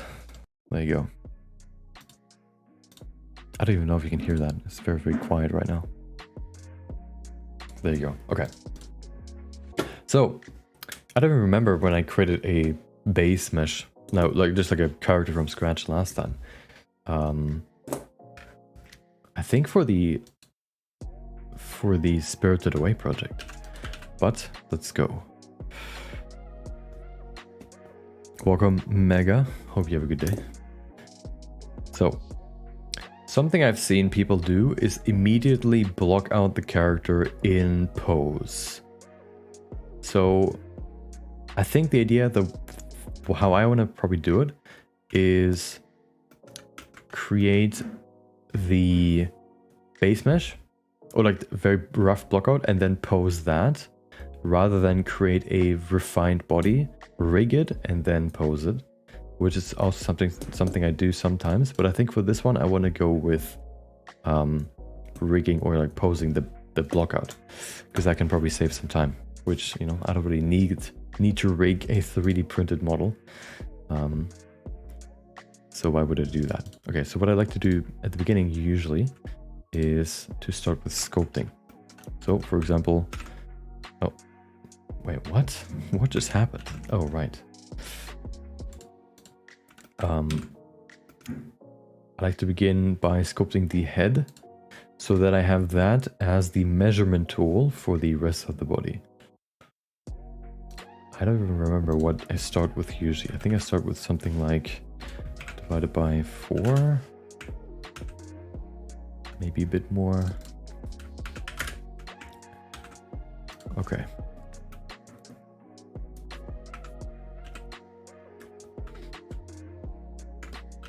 Yeah, so I usually start with the head, because oftentimes when you look at drawings, for example, or like drawing guides, even sculpting guides, just like guides for human proportions, oftentimes they use the head as the measurement tool. Like, oh, the body is 7.5 heads tall, for example, including the head. And so, at least for me, it makes the most sense to just use the head to create the head first and then use that as the measurement tool. I need symmetry, of course. I don't even know why that is disabled. Okay. Bam. Oops. Dude.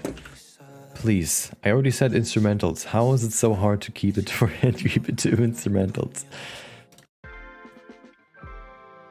Okay. Please. Don't disappoint me. Okay. Boom. Look at this perfect chin.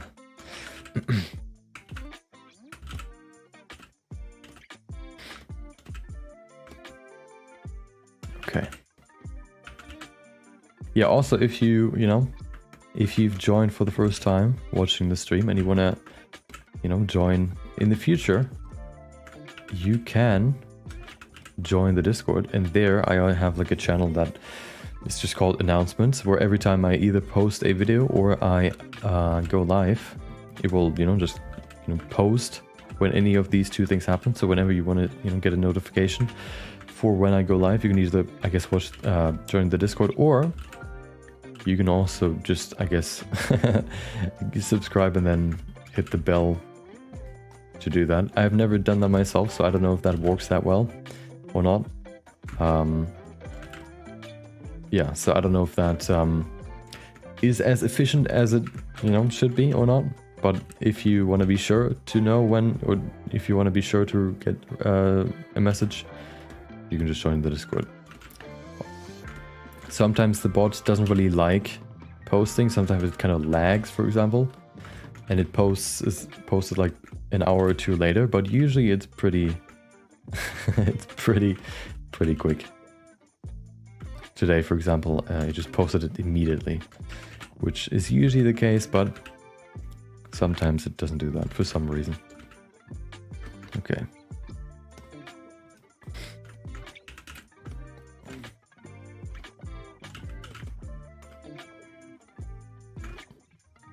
The head looks kind of weird right now. Hold on, a bit too blocky. Oh, is my viewport at? Okay, it is good. I like to keep my viewport for sculpting at 85 millimeters, just because it makes it easier to, let me actually move my camera. There you go. Makes it easier to see the proportions well.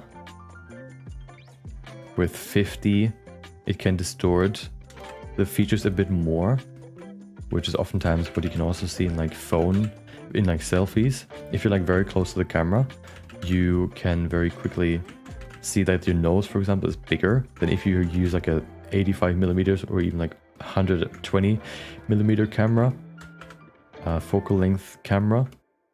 Your face will look way flatter, I guess, more structured. And I kind of try to avoid that kind of lens distortion, I guess you call it, when I sculpt, because that can really quickly change the look of a character. Okay. I think I just need to start with the eyes.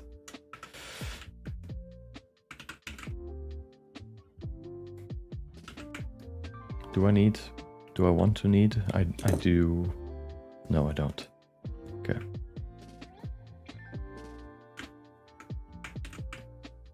There you go.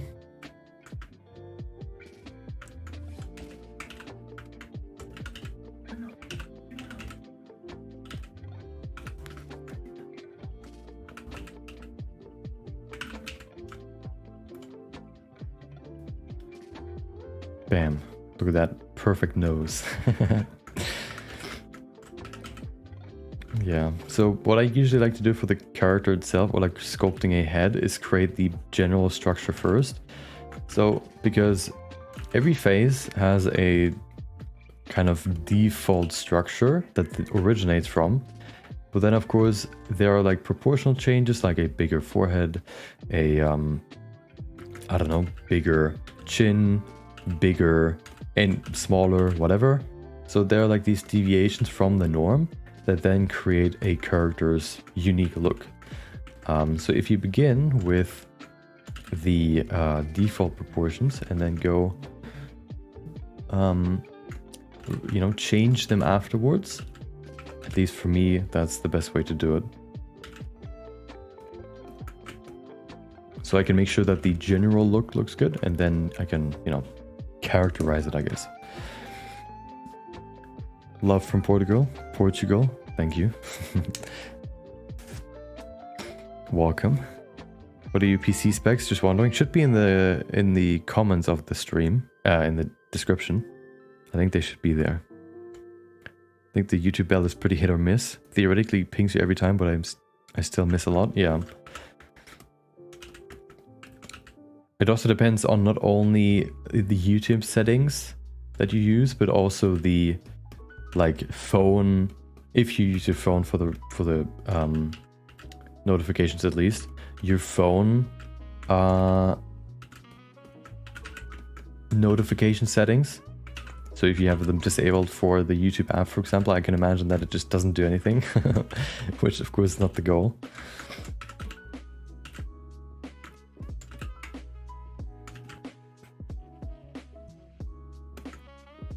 Okay. Looks kind of like a very happy skull right now. What character is it gonna be? It's not a character, it's like a custom design, I guess. Here's the general idea. This is kind of the general idea I'm going for. It's gonna be a 3D printable statue, and instead of this fur coat, I guess it's gonna be sort of like this, but a two-sided dragon, I guess. That's the idea. Okay. Let's add the mouth now. The nose is kind of low right now. Love your news video. Been here since the Spider-Man video. Ooh, that was it. I think that was a year and a few months ago now. That was the first video that actually. So at some point, you know, I started on YouTube with tutorials, but at some point I noticed that tutorials weren't really that satisfying to create for me. So I wanted to find something different that, you know, that people like and I enjoy creating more. So I tried a lot of things. At some point in the beginning of last year, I said, hey, you know, let me just go all in this new direction and see, just find something that works. And it took, you know, until that video basically to find something that works, like, you know, very well. So that was the first video that actually kind of put me in the direction that I'm in now, I guess. Okay, mouth right here. And then we can do some more detailed stuff like the cheek bone. No, not the cheek fat. I guess cheeks. There are cheekbones and then there are the cheeks. Are the cheeks just the fat? I don't even know. I think so. Okay. Looks kind of weird right now because there are no eyes, so let's add them.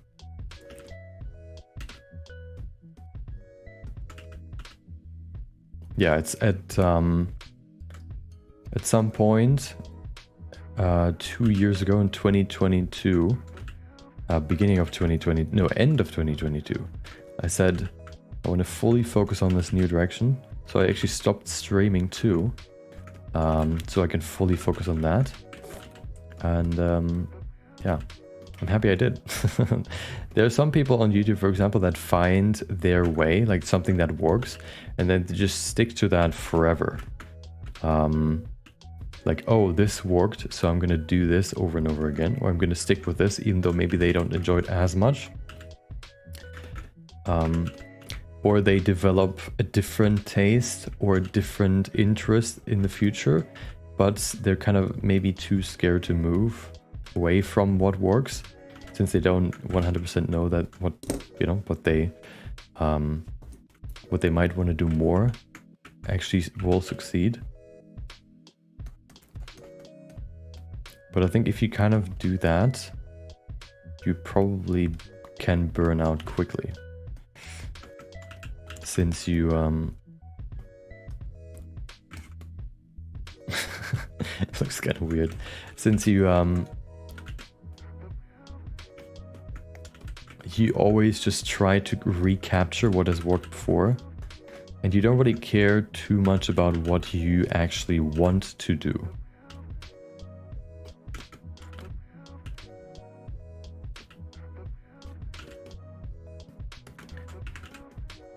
And the thing is, if you do what you like doing, then the people will see that in the videos too. So it's kind of like a weird kind of conundrum that, you know, you kind of have on YouTube, I guess. You can't be too scared to try new things, otherwise you will just, you know, either slowly fizzle out because at some point what you started with isn't interesting anymore, or you just burn out because you just don't enjoy it anymore. Okay. I need more resolution. Welcome, Iron. Hope you have a good day. Welcome, Markham. I know who you are. Wait, maybe it's you. I think it's you. Canberra, Australia. There you go. I think getting closer and closer. I think there are I've only know one person called Markham, and I think it should be you. Hope you're doing good. How's uni going? Was it? Yeah, you went to uni again, right? Okay. More resolution. Divided by 2. Hopefully enough. Maybe. We'll see. Okay, so right now the eyebrows look kind of weird. It's kind of like, you know, like this. Is it a bit too raised? Let's lower them again a bit. And then move them in a bit. They also are a bit big, but we're still in the blockout phase, so it's not too bad. We can still adjust all of that, slowly but surely.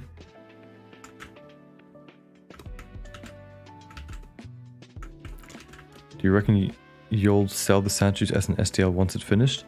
Yeah, I want to put them on... I want to put them up for sale on... Let me show you. On here. On Fangs.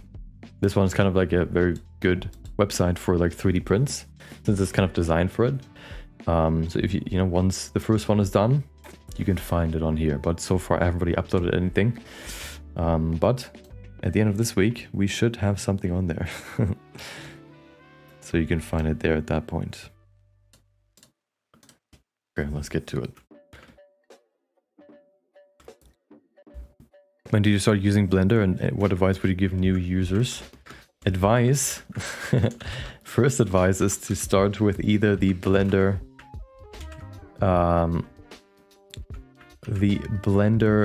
beginner tutorial on the Blender YouTube channel, or the donut tutorial, of course. Just because it's I know those. Well, I started with the Blender beginner tutorial myself, so I know that that one worked for me. Or, of course, a lot of people also start with the, what's it called? The donut tutorial, just because it's the most prominent one. It kind of already became a meme. So, I would probably recommend one of those two. There are more, of course, but I just haven't watched those, so I can't really tell you if they're good or not. The problem that I, for example, had at the beginning, at the first time I tried using Blender, was that I started with not a beginner tutorial, but I just wanted to create like a lightsaber. But that tutorial kind of expected you to already know some things. And I didn't know anything. So I just immediately kind of stopped using Blender for like 2 years. And then at some point I picked it back up again. So, you know, to kind of avoid that, I would only really recommend tutorials that I know a lot of people went through and, you know, liked. And not any others, I guess. I don't really have my own, so I can't really recommend any of mine.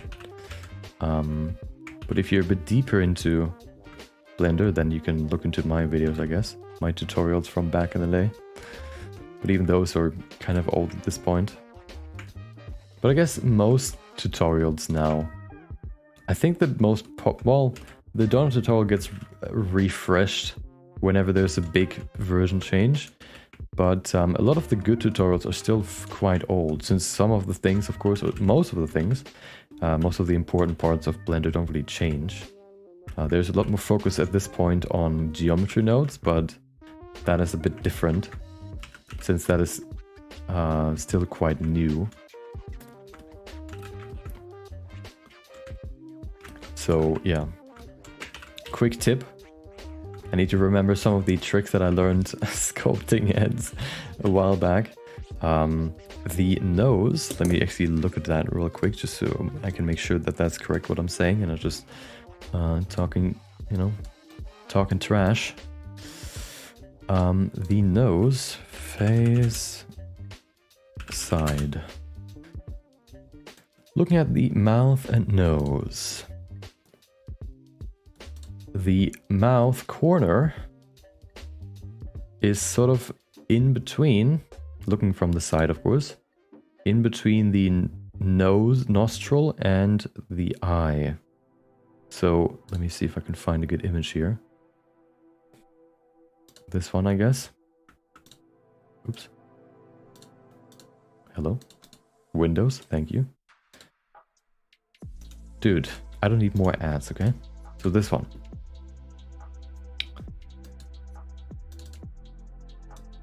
It is, then you can pretty safely put the corner of the mouth, for example, in between the nose, nostril, end here, basically, and then the beginning of the eyelid. So somewhere in this region. Of course, there are always variations, so sometimes it's like, you know, that the corner is somewhere over here. Sometimes it's over here. Actually, I've never seen it somewhere over here, but it can be in front of the nostril too.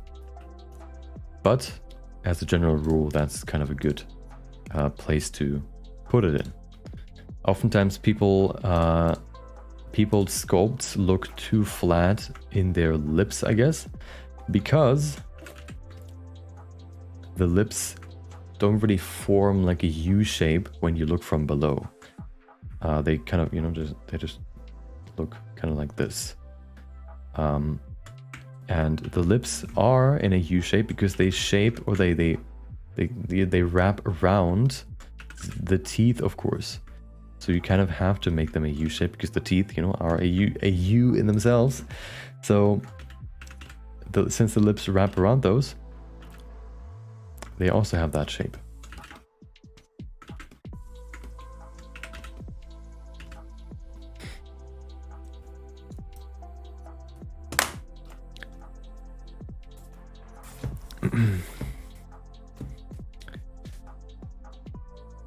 Oh, right. The text is still there. Hold on. There you go. Why is it called FAQ? Oh, right. Okay. Actually, I can change it now. Let me change it to... Actually, the text, the stream title should be enough. Back in last week, the stream title was just editing new videos, so nobody knew what I was editing. But I think here it's enough to just know, you know, the general concept or the general idea of what the stream is about. I've encountered Thangs, yeah. Yeah, this one's the one that I'm gonna use mainly as the platform to put stuff on. like 3D models for print. But you know, you can also put them on other platforms if you want. Welcome, Chiziapo. Hope you have a good day. Just came from your latest video. Surprised I could catch you on stream. I'm working on a new 3D printable statue. I want to create at least one a month. So this one's the first one of those. Because I want to just do more 3D prints. Or like create more 3D printable figurines. Okay. Yeah, that's fine for now, I think.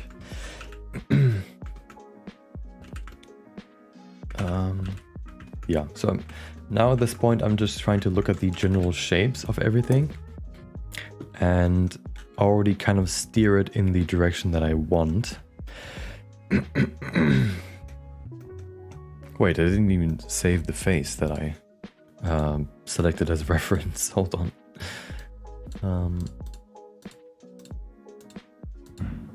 Oh, I need to pull it up again. Yeah, so today we'll see how far we get, but the first goal, of course, is to create the block out.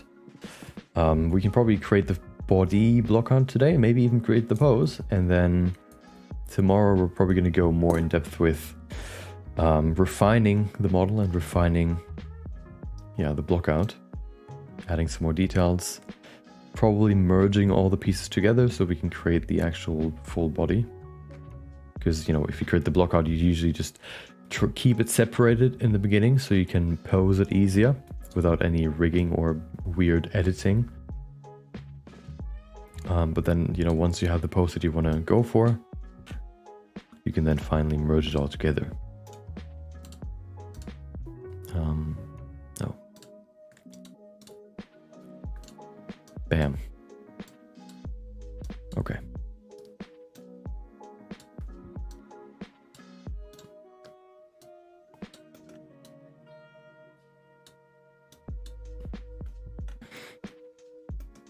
Will you ever do any more anatomy videos? I really enjoy your old ones and they helped a lot. No, I have no anatomy videos planned, but I have uploaded quite a few like tips from streams back in the day on TikTok. So maybe you can find some more tips and tricks there about anatomy that can help you too. But so far I haven't really planned on doing more of those. Maybe at some point I have time to, you know, create tutorials again, but at this point, right now, I don't.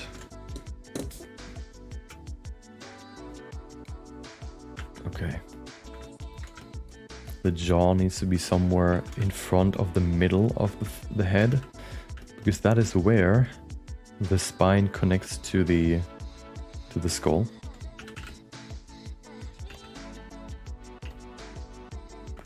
Okay. Look at the chin, the jaw. Looks fine for now.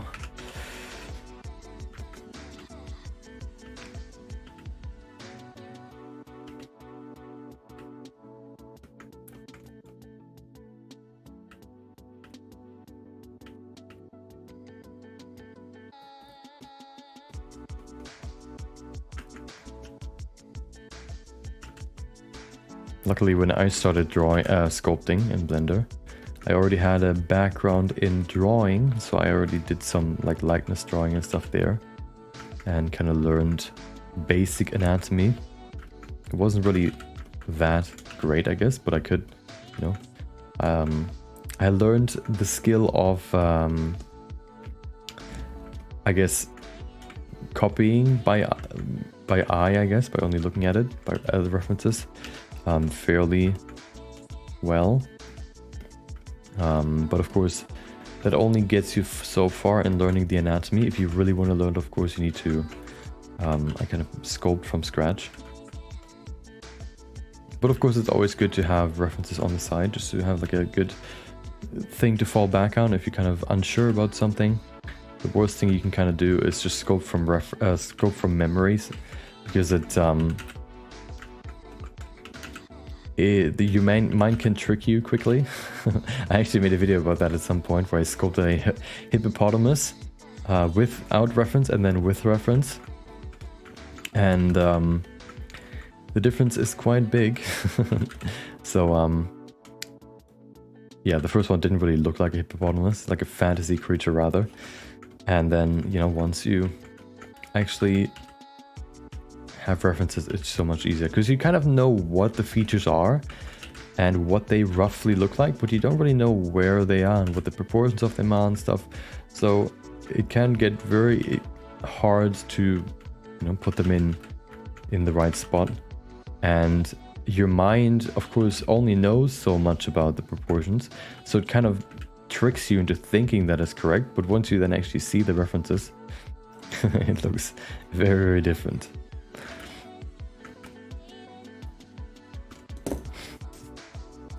Okay, so I'm slowly getting into the position of having most of the features where, like, you know, there, and then I can go more into recreating the, you know, this face rather than just having like a generic, I guess, face. Let me. I need more resolution now. One more resolution change, please. I'm trying to stay quite low res, so I don't fall into the trap of going too detailed right from the get-go. But I felt like the flow of the geometry was kind of weird. Actually, do I want to stick to... I think this is fine.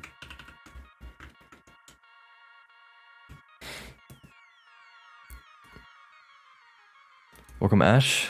Hope you have a good day. When practicing studying sculptoid, do you? I think you need to rephrase that. Do you think it's important to practice bone, skeleton, and muscle as well as the model as a whole? I think to really learn anatomy of characters, you need to understand the bones. Yeah, basically all layers. So the bones, the bone layer, I would probably also say first, at least for the face. Then the muscle layer, and then the fat layer. Fat layer is kind of, you know, kind of hidden because it kind of just smooths everything. You know, it kind of smooths the other two layers, so it can be kind of easy to forget. But it's actually one of the most important layers because it actually creates your face, kind of. Like, depending on what kind of parts get smoothed out through fat pads in your face and how they get smoothed is kind of creating the features that you have. If you look at people like bodybuilders, for example, that when they have like their bulk phase where they eat a lot and wait, why is the camera so far? Okay. Yeah, when they eat a lot, they look very, very round and chubby, of course. And then when you compare that to their lean version, it looks very, very different. So it's important to know how the fat, of course, can affect the face, and yeah, what, you know, well, basically how all layers affect the face. But just, you know, don't forget the fat because it's important. Okay. Add the nose holes.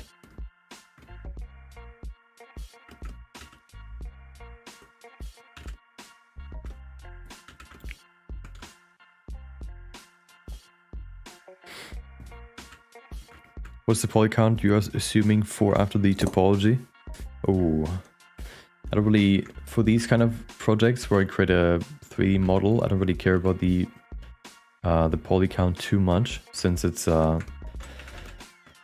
I'm gonna just remesh it and then decimate it at some point.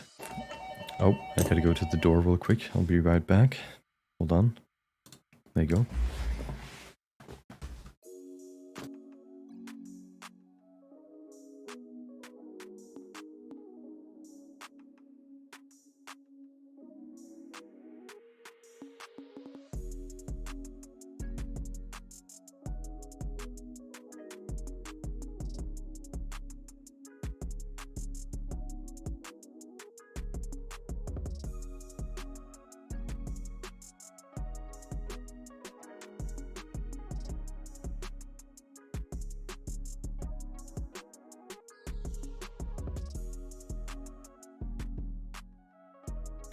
Okay. There you go. Yeah, so I don't really care about the topology too much.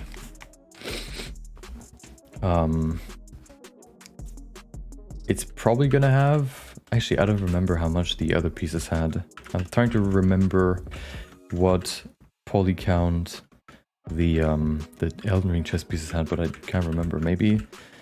I think it was around 500,000 to 1 million, I think. I could be wrong though.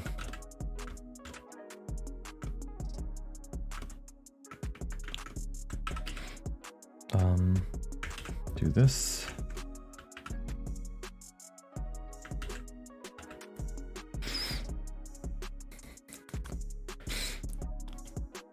How do you make it so you see the Deadpool cartoon shader in cycles?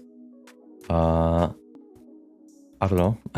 I don't think you can do that. You can only really create that look in Eevee as far as I know. And also only in the Eevee before 4.2. Because the new one is more designed for realism, which is kind of bad for toon shading. So if you want to create kind of a look similar to that, you would probably want to stick to Blender 4.1 or earlier than that.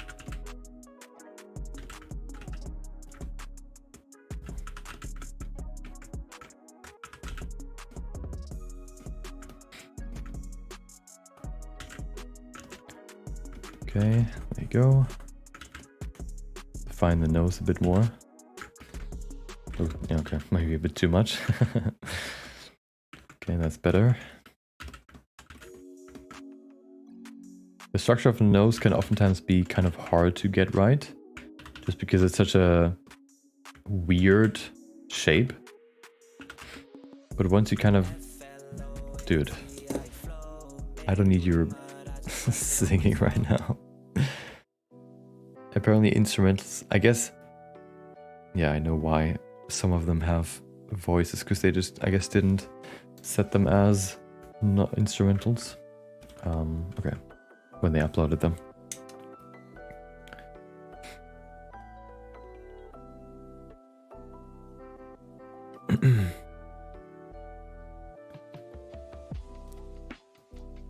With the newest Blender version, you can still get ray tracing with the cartoon shader if that's what you want.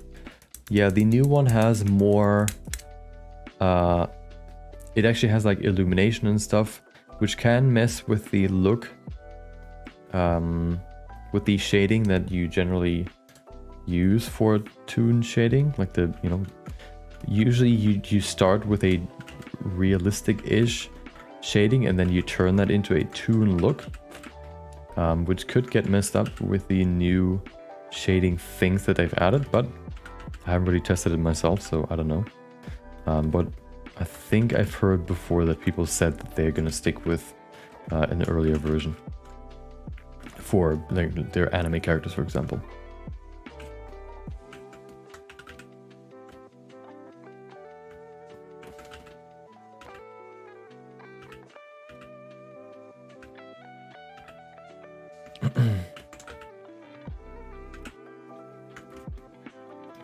Okay, nose isn't 100% great yet, but I'll keep it there for now.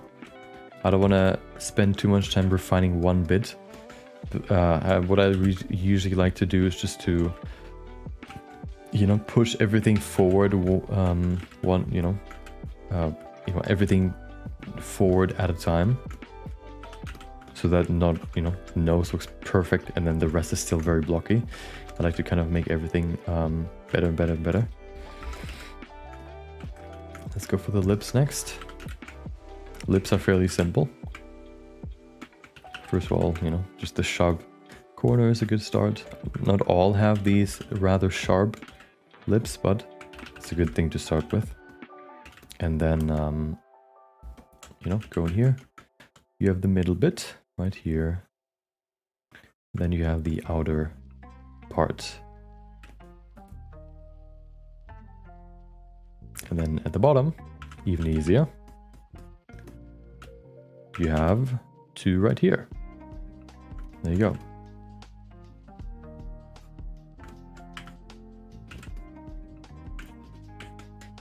then you can refine the shape a bit. I also might want to sculpt them with an open expression, like open mouth expression, but I haven't really decided that yet, so I'm not gonna waste time doing that if I actually decide to not do it. Okay.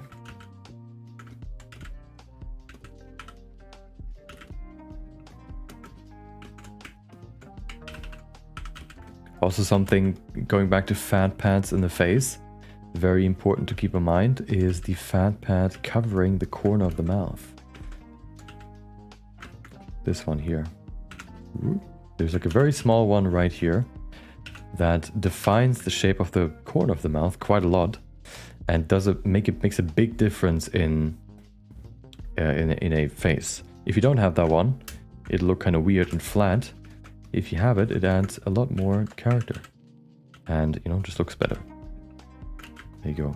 It can quickly look like they're kind of smirking or smiling, so you kind of have to be very subtle with it, but it's important to keep in mind in general.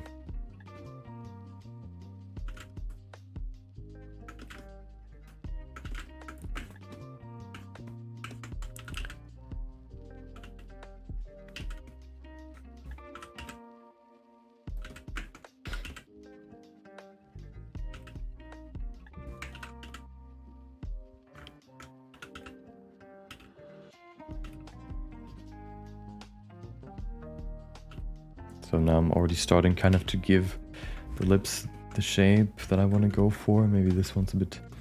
I'm going to keep it though, for now. I don't want to fiddle around too much yet. The fiddling comes later, okay? Right now it's not the time to fiddle.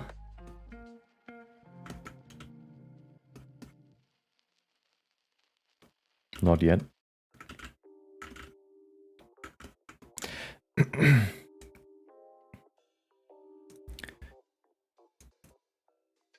Is 24,000 polygons too much for a rock like... Oh, for like a game rock? Probably 24,000 seems quite a lot, depending on the rock, I guess. Depending on how big it is and how detailed it's supposed to be. 24,000 seems like quite a lot. If it's like a small one, just like a like a round rock, you can probably get away with a few hundred, I would guess. I'm not a game asset expert, but that sounds about right. Maybe like 1,000 or 2,000 max, but I might be wrong. It all depends on, if it's like a cliffside rock or if it's more of a, just a rock you would see on the side of the street, I guess.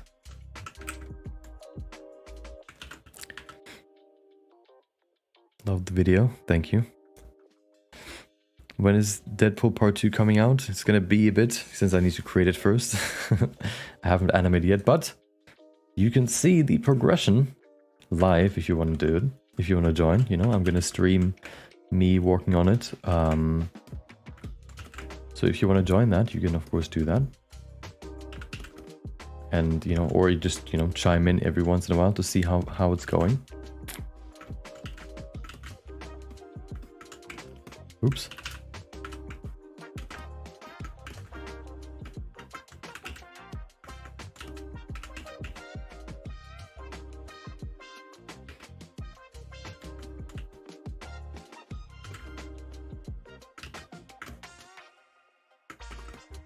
The good part about the smooth sculpt brush is that it makes everything not only smoother, of course, but it also kind of tones down the extreme areas. So if I, for example, do this here, looks very extreme, but then if I smooth it, oops, it also brings it back into the original surface, I guess. So if you're, for example, creating characters and you want to refine, for example, like here the chin, you can't really give it a lot of shape like this, since the smooth brush kind of serves as like a erasing tool too. It brings it back into the original shape a bit.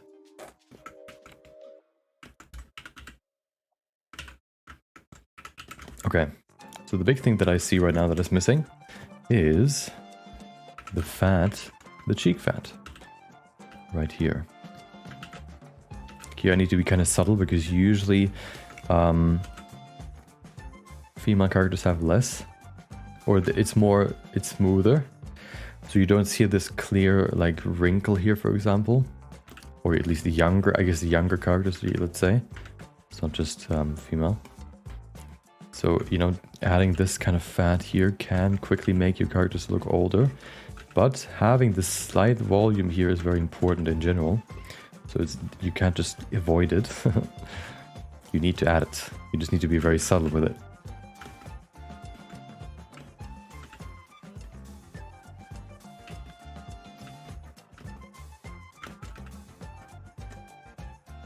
There you go, and then if you smooth it, ta-da! You can see right now the fold here is a bit too sharp, or a bit too strong.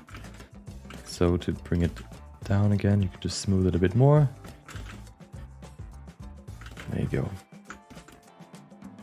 And then we have this very, very subtle kind of plane change, I guess you could call it.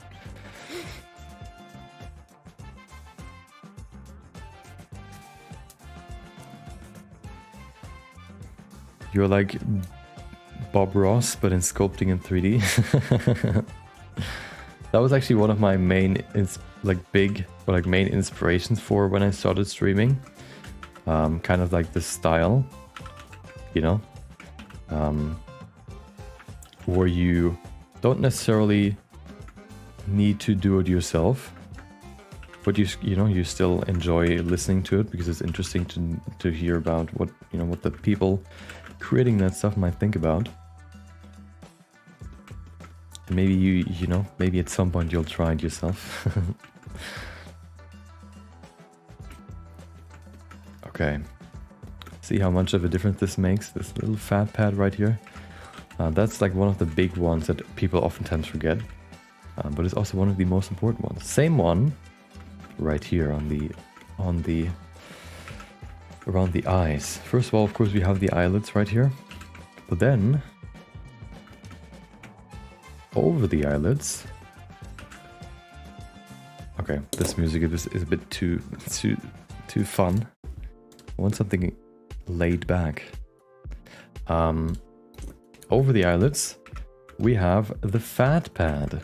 First one up here, smoothing out this area. And then, of course, below too. That's the one that you oftentimes see when people are tired. You know, they say, oh, I have baggy eyes. The bagginess comes from the fat pad down here.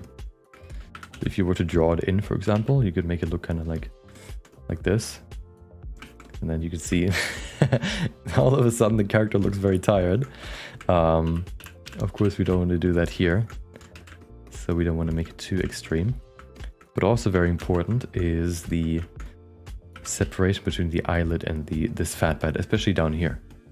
You can kind of add quite this sharp line down here to give the lower eyelid more of a thickness, like this. And then smooth it a bit. There you go. It's not too important here on the inner side, but more important on the outer side.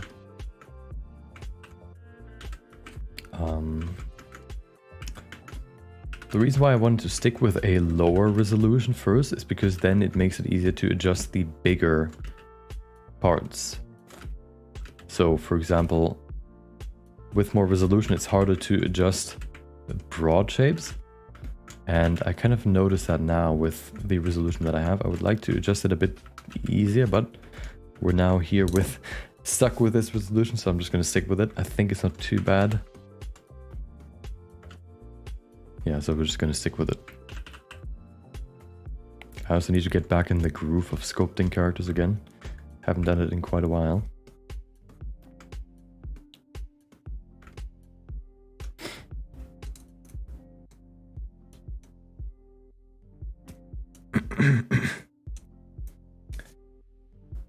On YouTube, right? What do you mean? Hold on, did I miss something?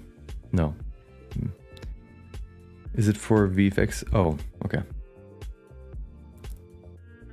I like your editing style. Can you make a tutorial? You can rewatch, I guess, some of my streams if you're curious. From last week where I, edited on stream to get some idea, I guess, of what my thought process is. But at this point, right now, I don't have the time, unfortunately, to create more stuff. Maybe at some point. Maybe if I'm bored with Blender, I'll switch to video editing tutorials.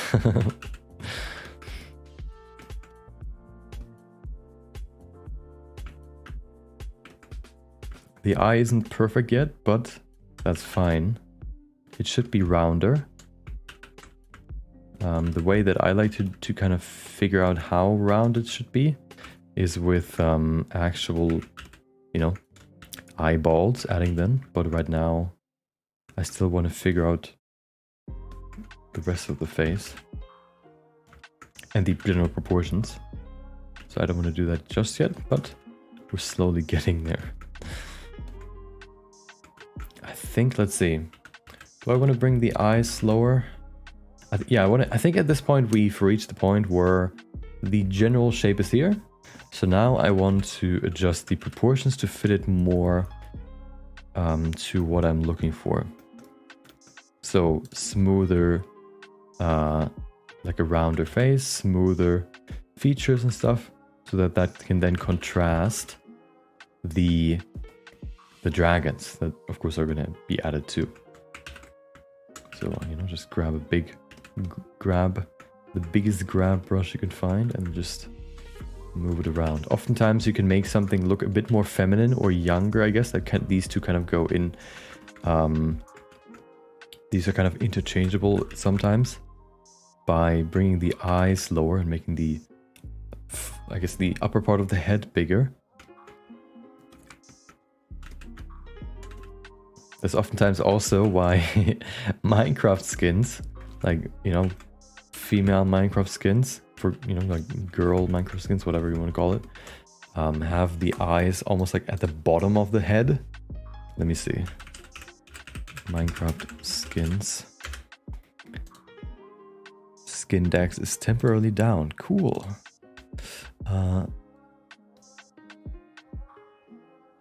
Like this one, for example.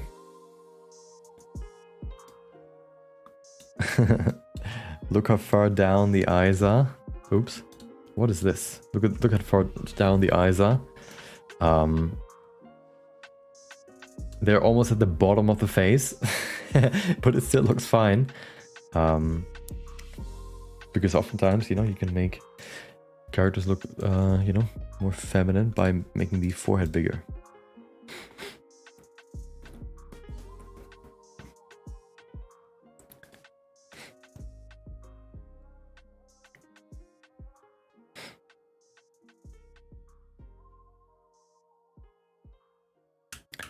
Okay. And then also, of course, we have the... Oh, same song. We have the jaw mainly that can change the shape. One thing that I probably want to do is just lower this a bit. Dude. No. Okay. I also want to change the lips a bit.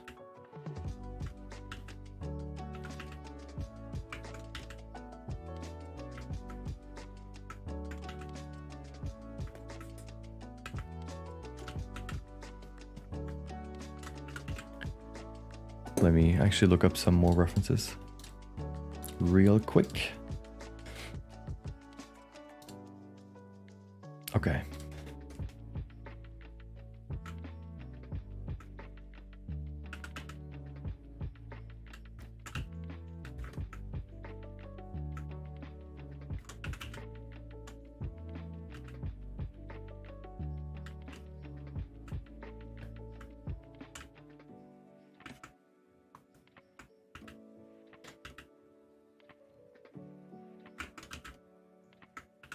think I also want to remove kind of like this M shape here in the middle, because that also makes it a bit more sharp in its features, the lips, and stick with something straighter like this.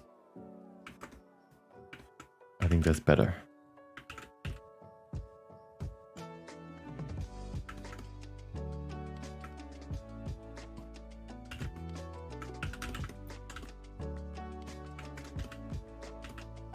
Okay, the upper lips look a bit weird right now because for the upper lips it's kind of important to keep the upper corner, like the outer corner, I guess, like this edge here, not corner, edge, the furthest forward. So I just want to push this in a bit more. Yeah, that's better.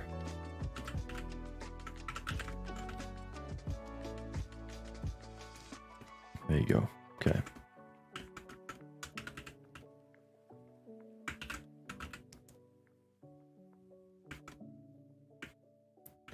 Okay. Getting a bit closer in the direction that I want to go in.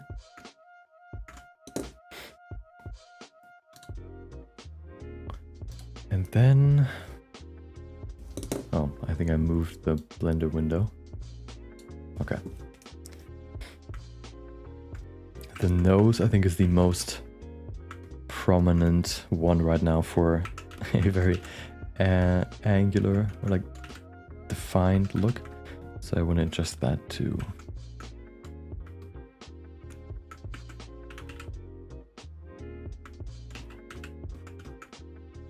First of all, the nostrils should be the easiest one to adjust.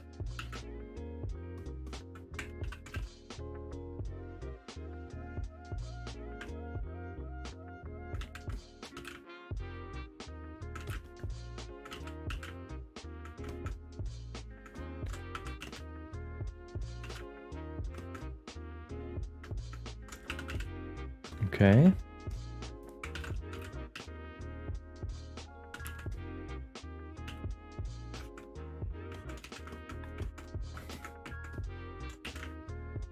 Maybe also smooth out the tip a bit more, the nose tip.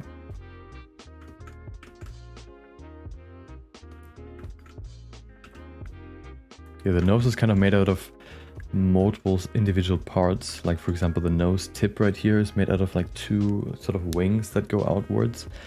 And then the nostrils, of course. And then the nose bridge. And all that together, combined with the skin that smoothes all of these parts out, creates the shape that you can see. There you go. Bring that in a bit.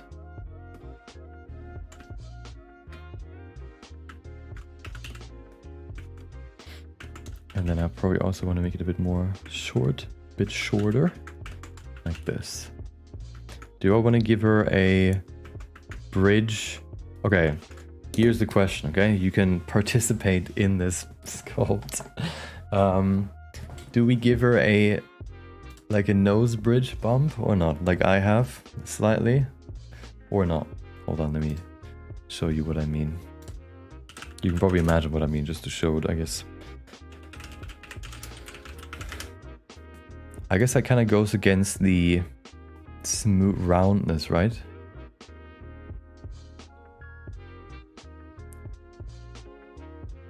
Hold on. Yeah, I guess this. No, this one is kind of different. No? Okay. I guess not. Yeah, it kind of goes against the style that I want to kind of go for. Haters.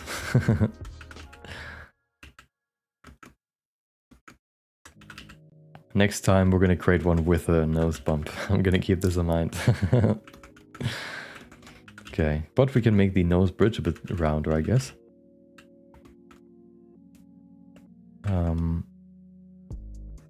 Yeah, if you're here next time we do one of these, you can remind me that I wanted to do one with a nose bump, and then we're gonna do that.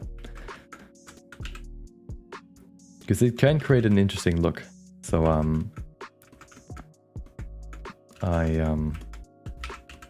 yeah, maybe we'll do that next time.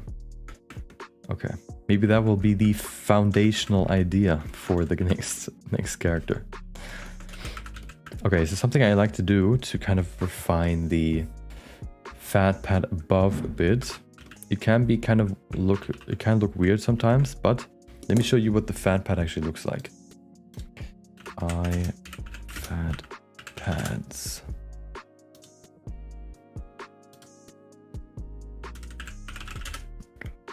Here it is. Looks kind of weird in anatomy pictures, but oops. So here, this one's good. So you see down here we have, like, you know, this bag, of course, and then up top we also have, especially here on the outside, one that really fills out the skull, or like the eye hole. Otherwise, if we don't have those, you can see in old people, for example, their fat pads are a bit smaller. Old person face. That's why oftentimes if you see like before and after pictures of people that, you know, when they were younger and when they're older, they oftentimes have more sunken in eyes because the fat pads, for example, in the eyes, like here, for example, she doesn't really have any fat pads anymore, which is, for example, for her why the eyes, you know, look a bit more sunken in. I recently learned that that the, what's it called? Oh, that chameleons can have sunken in eyes too, and then the eyes of chameleons, it actually looks cooler with sunken in eyes, but it actually shows that they're like super stressed or something's wrong with them internally. So you don't want them to look that way, but look at this guy, look at this guy. I feel like it looks better that way. But yeah, it's not good for them if they have them. So there you go. If you have a chameleon and they have sunken eyes, you know that, you know, they could be under stress, they could be, I don't know, having like internal issues. That's like a good sign for that. Look at this guy. He looks really cool, but unfortunately he's sick. So looking cool in exchange for being sick, I would probably decline. Promoting unhealthy beauty standards. Unhealthy chameleon beauty standards. Dude. Wait, where's my... Oh. Okay. Wait, did I even select instrumental here? I did, okay.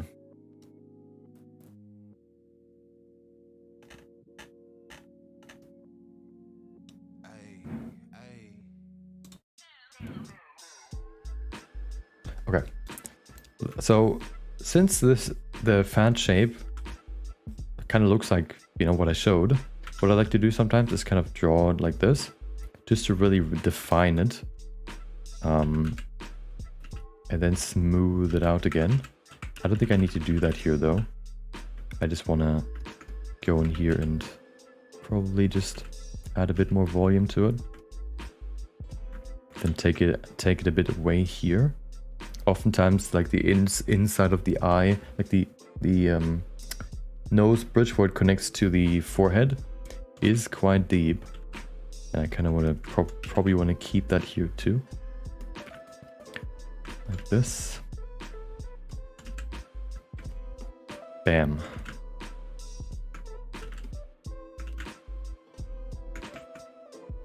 Yeah, see how much of a difference that makes? See, so after and before, and then after. It's a slight change, but it can make a big difference.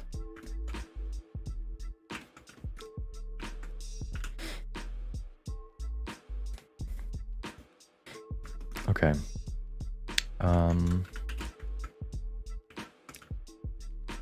I think I want to make the eyes a bit rounder, I guess, by just making him a big, you know, more open. There you go. The eyes. I don't want to go too much into the eyes just yet, just because it's it is a it's hard to really define them well before I added the eyeballs. So I'm gonna go into that probably soon though, since the rest already starts to get there. Let me add like the cheekbone a bit to define it a bit more here. Bam. There you go.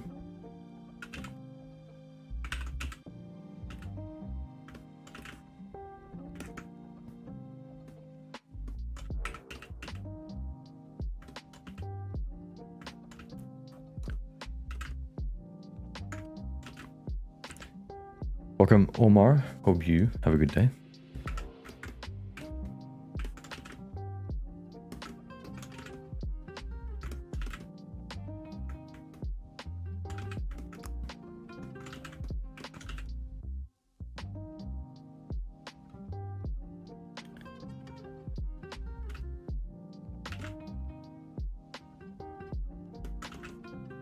I could already create the rest of the body, since I already have like a head that is, already, that I could already use to measure the body. But what I often like to start with the face and refine that fully. I don't know, since it's the most fun part for me.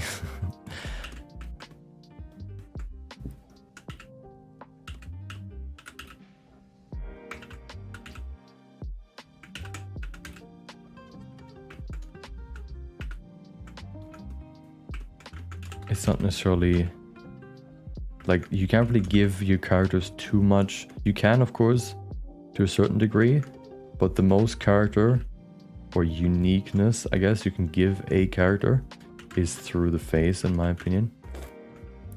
And then, of course, like, the outfit and stuff, but that doesn't really count as the body of the character itself.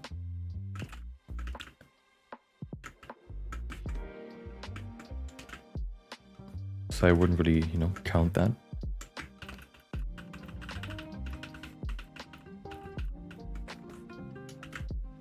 And especially small changes can make a huge difference. So even though, you just add, change one or two things with like 2 brush strokes, it can make a huge difference in the overall look, which can be kind of annoying sometimes, but also good.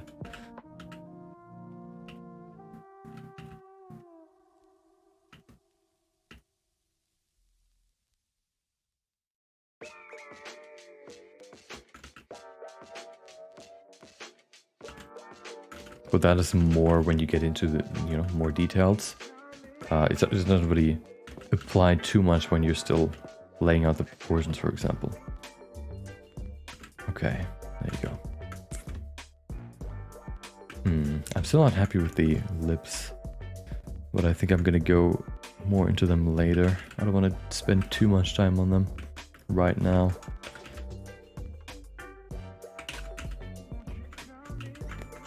Maybe the chin. I think the chin is fine.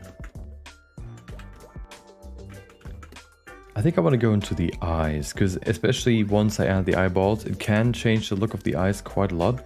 So I don't want to go into that too late. I also want to add the ears at some point, but not right now. Oh, something I probably want to add now is the neck. Let me actually also change the head a bit. It seems a bit too big.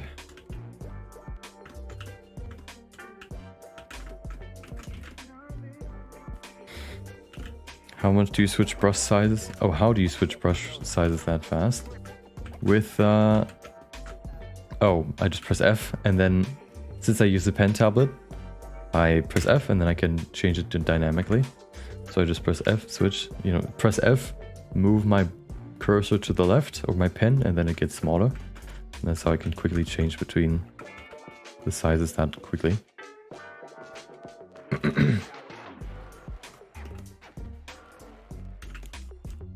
I haven't really defined the forehead either, so I'm going to do that real quick. The smooth brush, for example, is another reason why you want to stick to a higher resolution, lower resolution when you're still kind of honing in the broad shapes, since if you have a lot of geometry, the smooth brush can sort of smooth less and less effectively for bigger areas. Since there's more geometry, and the more geometry there is, the weaker the the smooth brush gets, I guess. It's kind of a weird thing, but yeah, that's another reason why you want to stick to low resolutions when you're still kind of honing in the, you know, the general shapes.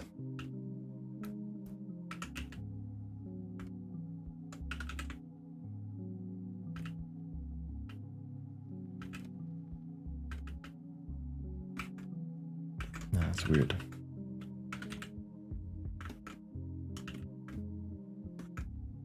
Okay, I'm gonna stick with that for now. Let's add the neck.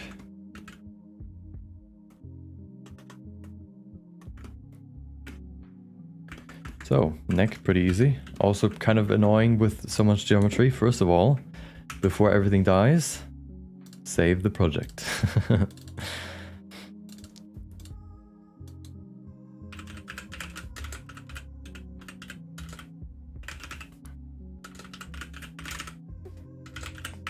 There you go. Quick reflexes, exactly.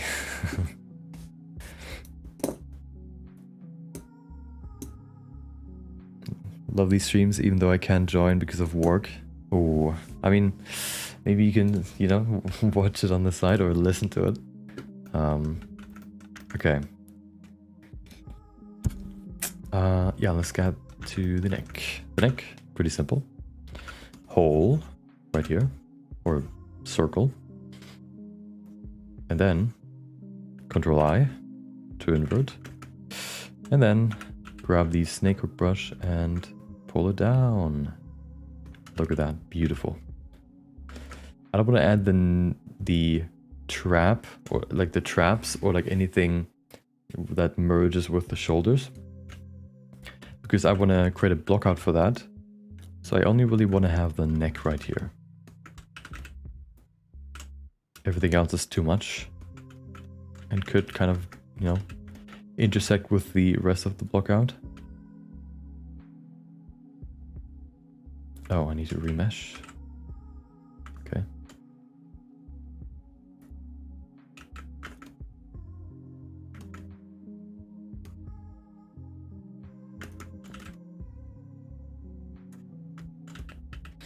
Also, something important to keep in mind when you're, you know, adding a neck is that, you know, the neck doesn't just go straight into the head, but there's like a transition to the jaw, to the chin, you know, that you can see right here like this. Not done yet, but kind of looks like that, where the tongue basically sits. Yeah, this kind of like smooth transition is something always to keep in mind when you're sculpting.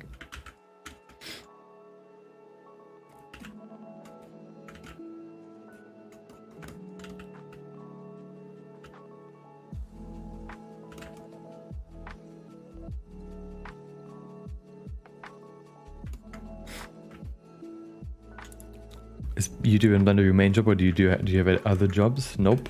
I work YouTube. And yeah, I guess YouTube. I don't really make money with Blender at this point. Well, I guess I started selling some of my models, so that's how I can make make money outside of YouTube, but YouTube is definitely the main income source. And then of course we have some muscles in the neck too, which help with the shape. Like for example this one here, going from behind the ear to the front of the clavicle. It's the one that you see when you rotate, like this one right here. That's the one that I'm drawing right now. Oftentimes very, very smooth, except if you like look in either direction.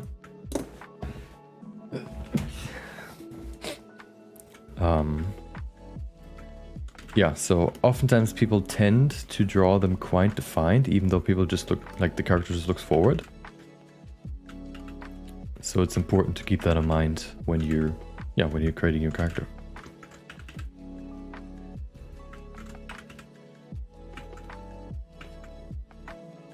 And then of course in the back we have the good old trap. The trapezius, is that the muscle name? I know trapezoid. I always confuse trapezoids with trapezius, but I think it's the trapezius muscle, right? Am I right in that? Hold on. Short from trap, of course. Yes, trapezius. There you go. Which connects to the back of the head, and then of course goes down on each side, like this, and then gets wider as it goes closer to the shoulders, which creates kind of the back half of the head. There you go. And it's also why you kind of have like this little, I guess, divot here in the middle, kind of like this. Perfect. Maybe a bit more. There you go. Of course, you always have to keep in mind that the muscles can create a certain shape, but the skin and the fat smooth that shape afterwards. So yeah, you kind of always have to keep that in mind when you're learning, for example, what the muscles look like or what the bones look like. Skin and fat will always smooth it out a bit, or a lot, depending on how young the person is, how lean the person is, or how lean the person is. So yeah, you always have to keep that in mind too.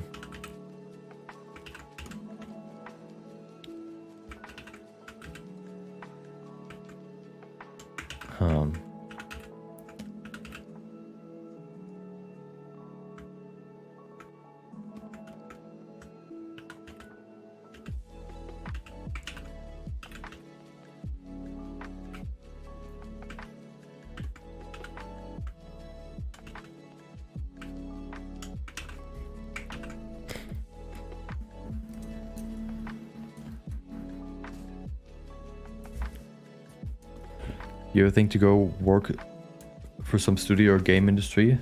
Nope. I like working for myself. So, you know, if I can avoid it, then no. But I wanted to at some point. The first idea when I was done with school, or almost done, was to learn game design or like something in the games direction. But I started with, since I couldn't find any unis that kind of teach something in that direction near me, I started with graphic design first, and then in that process I kind of, you know, learned about Blender and worked in it, liked it, and then at some point decided, hey, I could create videos on YouTube around Blender, and then now I'm here.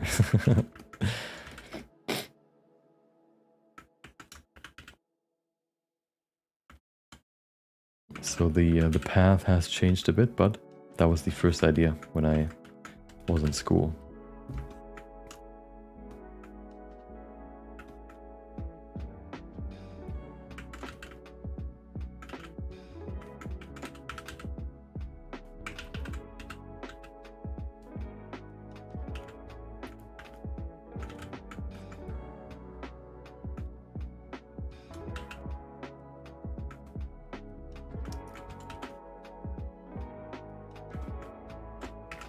Okay, you know what we need? Ears. A lot of people like to sculpt ears separately, so they add them basically, you know, as a separate object. I like to do that sometimes too, but I think for this one, I like to do it a bit differently. I want to sculpt them from the model itself. Not too bad, doesn't take too long, and isn't also too difficult. So what you basically want to do is, the ear is basically behind the jaw. Is the jaw too far back? I think it's fine. We can bring it maybe a bit further forward. Like this maybe. Okay, so you go behind the ear, add the jaw, and then start at the bottom of the nose, so roughly here, create a mask, and follow that line, that jaw line basically, up to, I think it was the upper eyelid. So roughly here. Of course, ears can be bigger or smaller, and then you kind of draw this kind of shape. I think the basic ear shape isn't too hard to draw. Nope, I removed everything I just did. There you go. And then Control I, grab the snake hook, and pull out the ears. Zip. Look at those beautiful ears. Let's pull them in a bit. And then we already have like the outer edges here.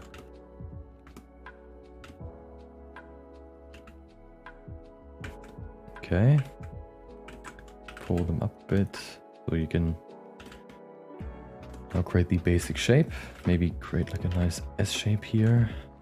Some ears are more round like this. Some ears are more like this, I guess, where they go like have like this shape more. I think I want to go keep it fairly simple like this for this one. And then the most important thing here is here in the back to change this section here.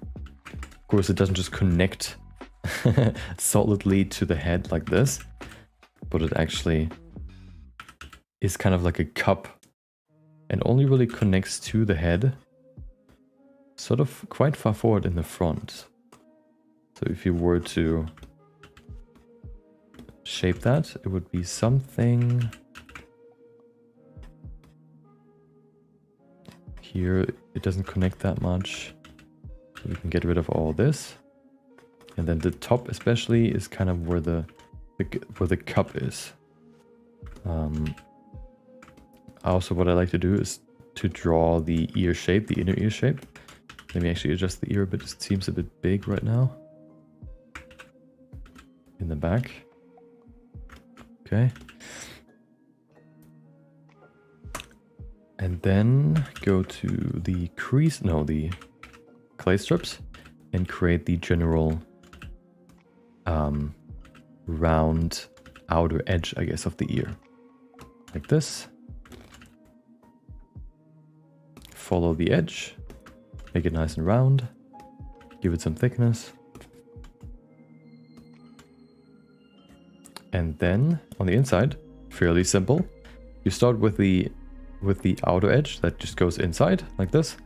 And then you have a Y shape, which goes kind of like this. There you go. It's not perfect yet, but this is kind of the shape that you're going for. So basically a C on the outside and then a Y, kind of distorted Y, dancing Y on the inside. Let me adjust the shape now.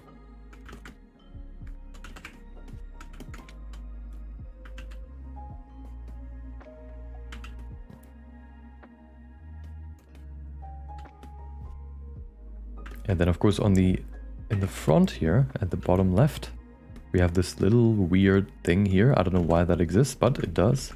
So we need to keep it here. And then we have the ear hole, of course. Maybe a bit lower than it needs to be.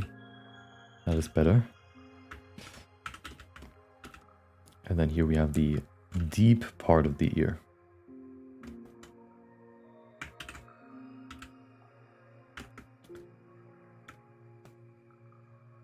And then the Y to refine the Y a bit. Oh, and then of course the outer edge that goes to the inside needs to go a bit deeper too.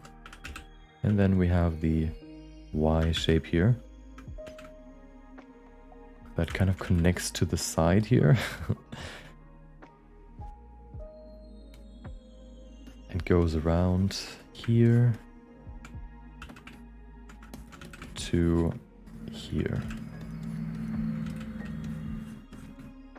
Okay. Look at this. Not beautiful yet, but we're getting there. Iterative. Oops.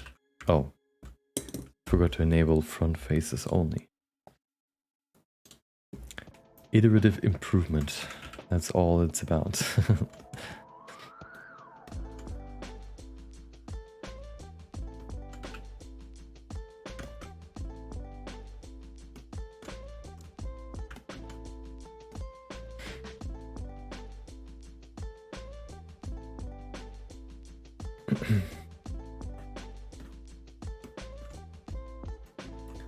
Okay.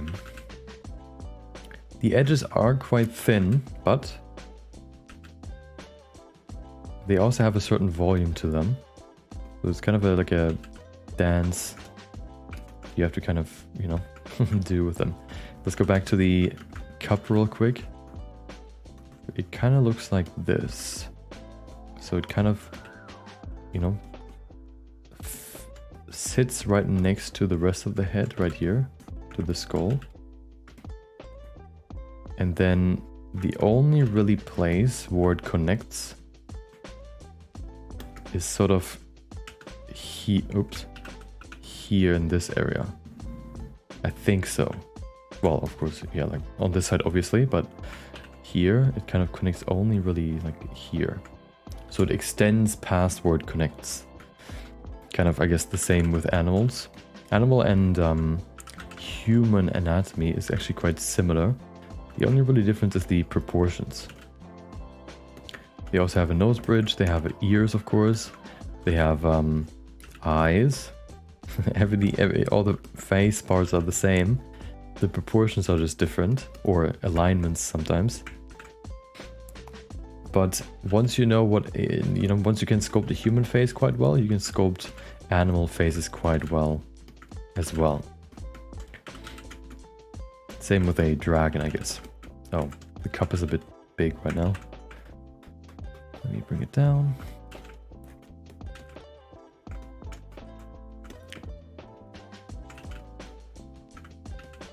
And I guess if you learn sculpting animals first or creatures first, it's kind of the inverse, where you learn sort of how to sculpt humans as well. The hair is not perfect yet, but I want to keep it since she's gonna have hair, and the hair will probably also change the look quite a bit. So I don't want to spend too much time on the ear, that then might not even be visible. So I think that's fine for now. The ears make a big difference in a, you know, faces or heads look. So it's important to have it here, but it doesn't need to be perfect.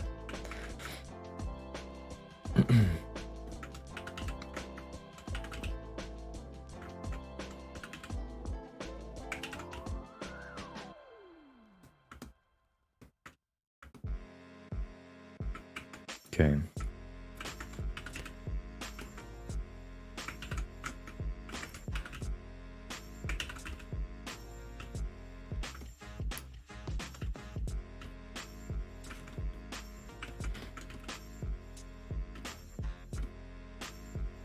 The cheekbones are a bit too far out right now. Quite extreme. So now it's all about fine-tuning.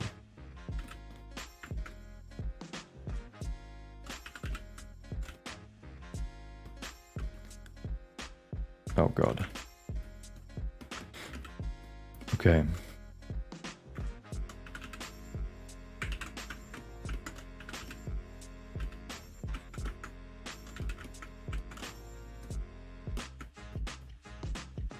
This little kind of crease right here isn't really necessary. I would rather just extend the cheekbone a bit. Like this. Rather than going into the skull, I would rather go out.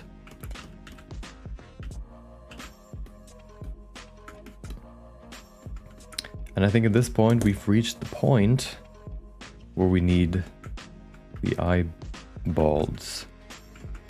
Let me adjust the nose for a second, and then I think we're ready.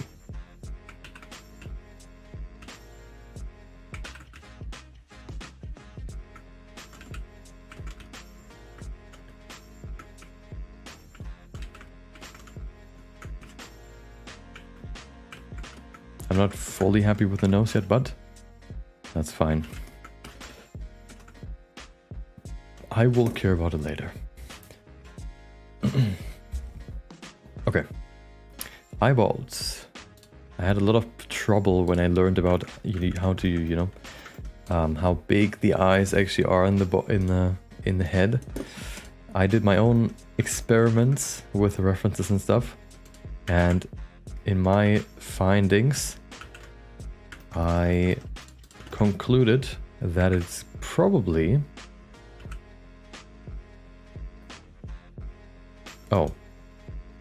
that the eyeballs are probably roughly around 6.5 eyeballs equal the head width. So let's grab an array, set it to 7, and then bring it in. So if you see one of my old characters, they oftentimes have too small eyeballs because I thought 7 eyeballs looks good. But that makes them quite small, of course, the eyeballs. So I found 6.5, fits better. And yeah, now I stuck to it. And apparently according to my research, it is the case. I've seen a lot of different conflicting, I guess, numbers. I think I've heard 7, I think I've heard 6. But I posted it at some point on Twitter, my experiment that I did. I basically measured like how big a person's... I grabbed a few portraits and I tried to kind of, through Photoshop, kind of measure how big the eyeball would be, and then I would create an array of that size, kind of measure how big it is. So it's in no way a perfect way of doing it, but it gave me some pretty good results, and I'm still using them. And maybe at some point I will change it, but right now I'm sticking to 6.5. Okay. Welcome, dude, man. Hope you have a good day. Thank you. Okay, before we can adjust the sculpt, first we need to create the eye holes, because otherwise we will see the eyeball sculpt through the actual eyeball. So I want to just create holes here, which will make it a bit easier.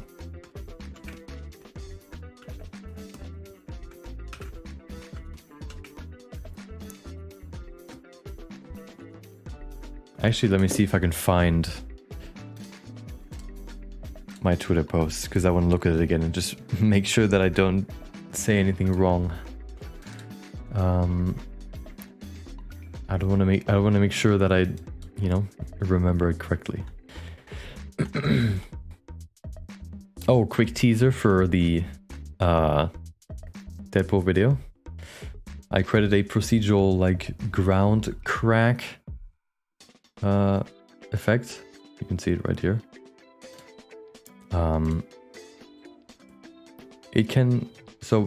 The idea behind it was I wanted to create something that can retain the texture of something, and that's basically what it looks like.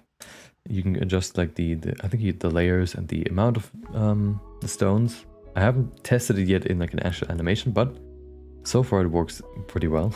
And it's actually pretty quick too. It's not like some Boolean operations in geometry nodes can be very, very slow, but that one actually is pretty fast.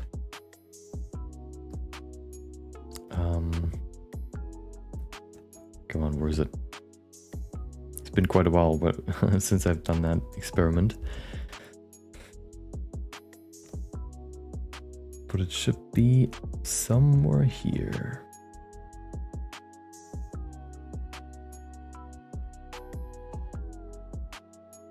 Come on. Maybe I skipped it already. I don't think so, though. There it is. So basically, I just looked at the anatomy of an eyeball, where it's basically the width of an eyeball is basically a quarter white part of the eye, then 2/4 iris, and then a quarter white again. And then I just grab that, put that over the iris of each character to kind of measure how big it is. And then kind of just, you know, duplicated that size to get the head width. So you can do it, see it here. And I try to find images that have a very flat focal length, so that makes the face very flat. This removes most of the like lens distortion, and that's why all the images look very, very similar. Yeah, so this, is it 6.5? I think so. Yeah, 6 eyeballs. Okay, well, I'll stick with 6.5 because why not? Make the eyes a bit bigger. Shouldn't be too bad.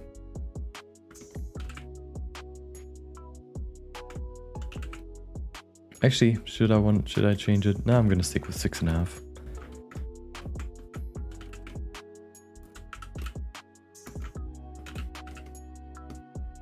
Oops.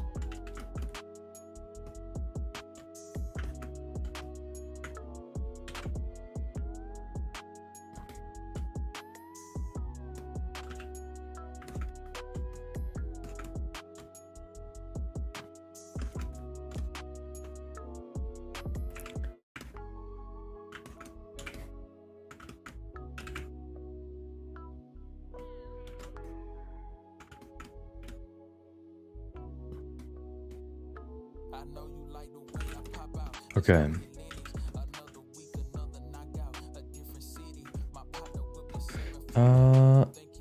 Yeah, this looks very, very weird right now, but it's all part of the plan.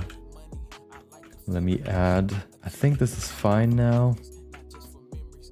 Still looks, I still definitely need to adjust the eyelids again, but first I need to shape them around the eyeball now.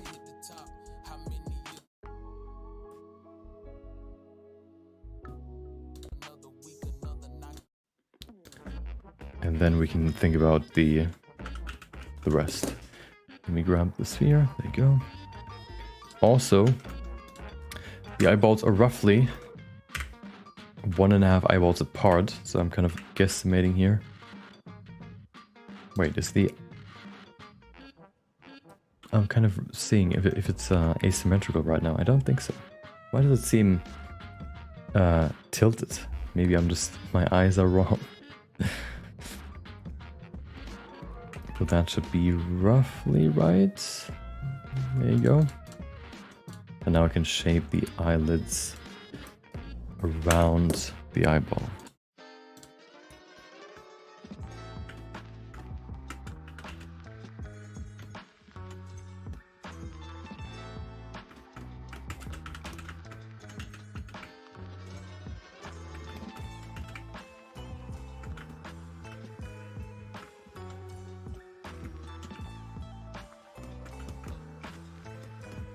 There you go.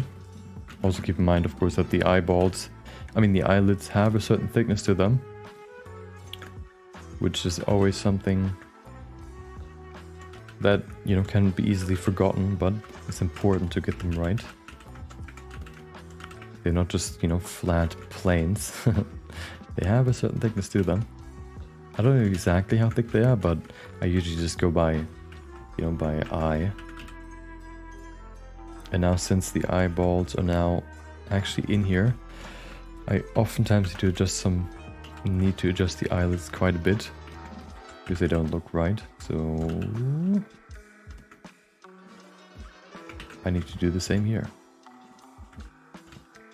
I don't know why it is, but when I just sculpt the eyeballs, it always looks pretty good. And then when I add the when I then add the actual eyeballs, it looks weird. I don't know why that is, but it often happens.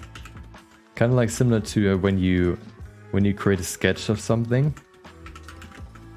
and then you actually refine the sketch with line art and it looks worse after the sketch.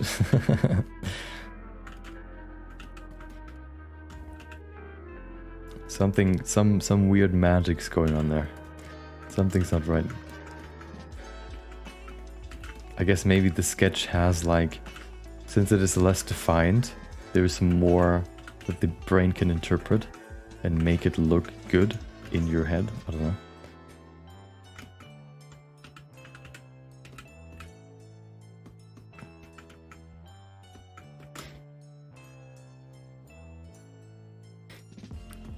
Thank you, Marius.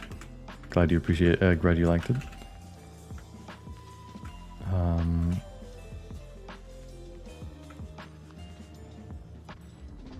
Yeah.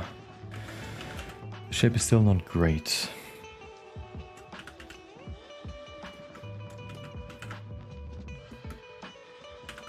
First of all, I think I want to bring this higher. It is kind of too round right now, too blocky. So I need to kind of bring back the almond shape that I had before.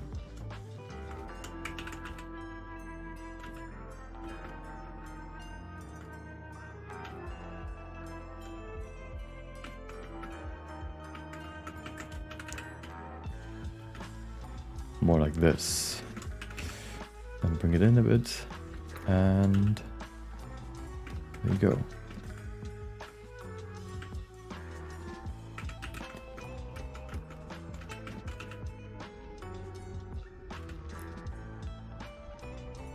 That's better.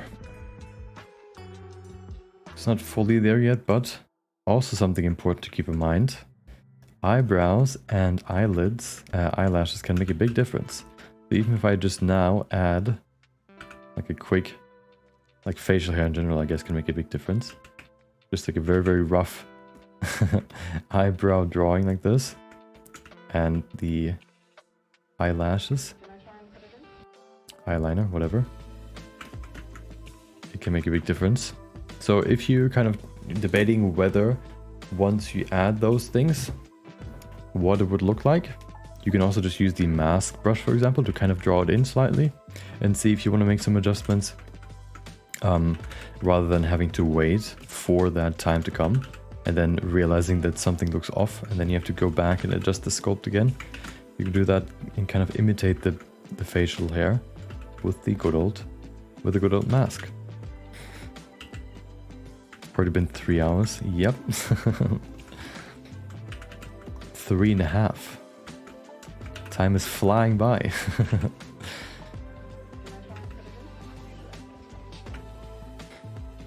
Okay. So there's still quite a bit more that I want to adjust. But now I'm thinking whether I want to do that or start with the body.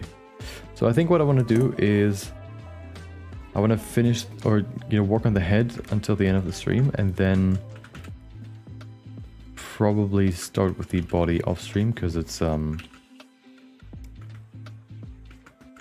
new process. And then we can check back in tomorrow. But yeah, so I'm gonna probably work on the head more. Something I wonder is if I can bring the chin and nose a bit higher. I want to try that. I want to see what that looks like if I just mask all of this. Like this. All of this area here. If I just bring that higher, what that would look like.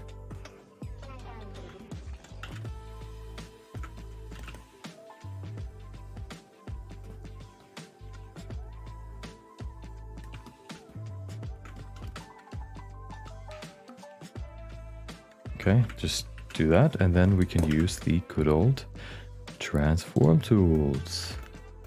Of course, if you don't see them, you need to enable the gizmo, and then ooh.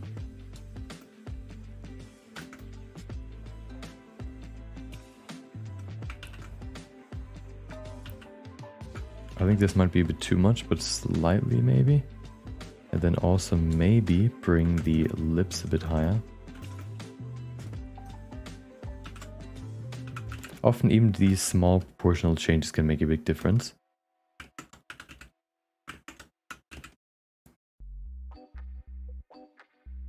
face is very, very, very delicate in its proportions. Small changes can make a big difference.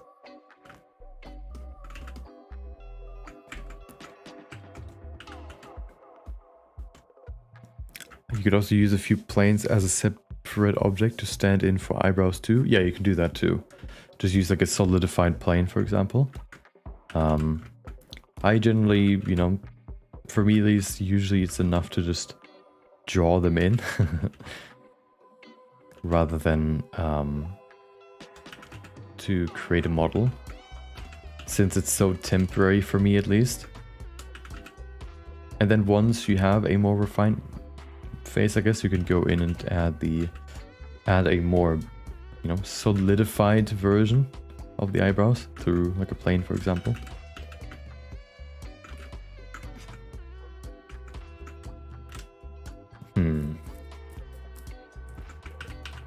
I don't like the lips being higher, actually. I'm not happy with the lips. Something's wrong. I think I kind of know what it is.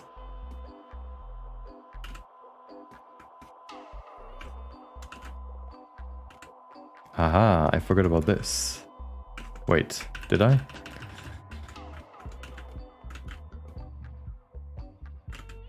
Kind of.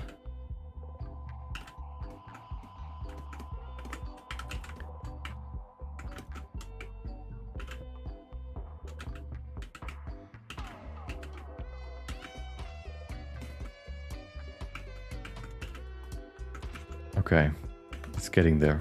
Slowly but surely.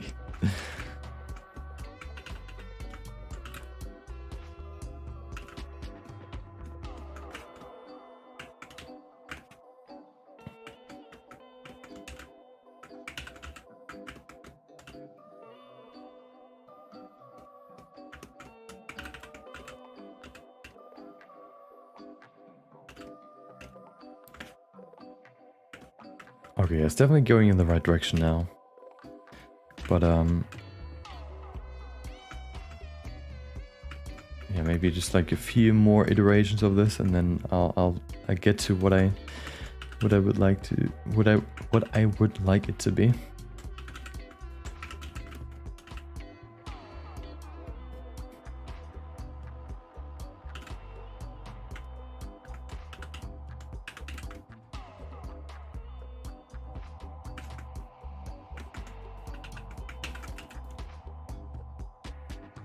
Okay.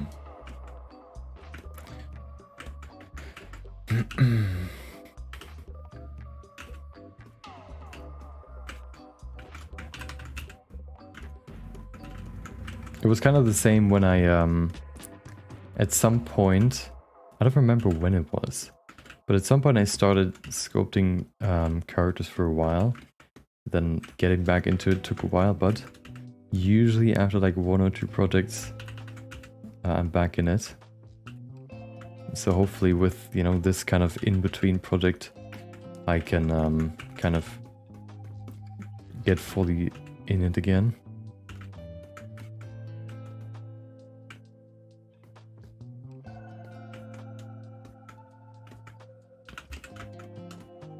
Since I would like to do that.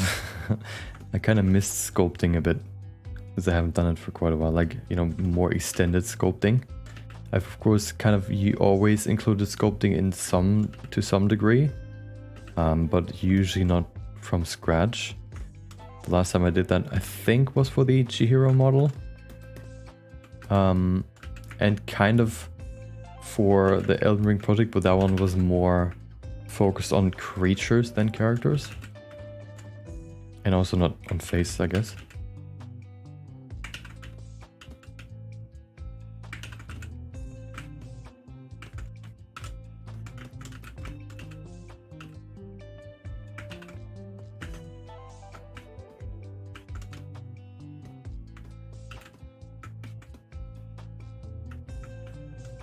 Okay.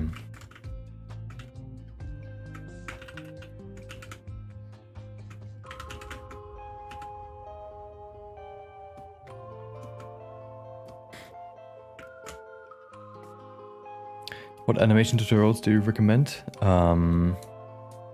remind us what your reference is, please. So it's going to be things similar to this, but well, of course, for the face, it's kind of going in this direction. Not, you know, not trying to capture the likeness, but somewhat in this direction.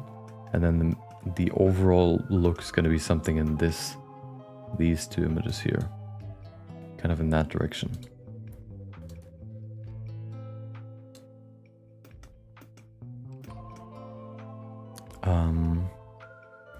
Animation tutorials, probably mainly Pure Picao. I don't know how to pronounce his name.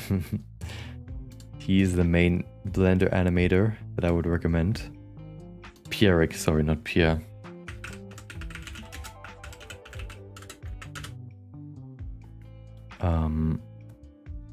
Here you go. Welcome, Zach. Hope you have a good day. Hope it's been going well. Yeah, there you go. He's probably the main one that I would recommend. Easy way to retopologize characters for free. I don't actually know if there's like a free. There are probably some good free retopo tools. I bought one once and then I just use those. Like I think I have like one or two that I just use now. So I would say if you really don't like retopology, it's definitely worth investing in one or two. But I have never really tested free ones. I've just retopologized myself. So I couldn't really tell you good ones from experience. I actually couldn't tell you any because I just don't know any.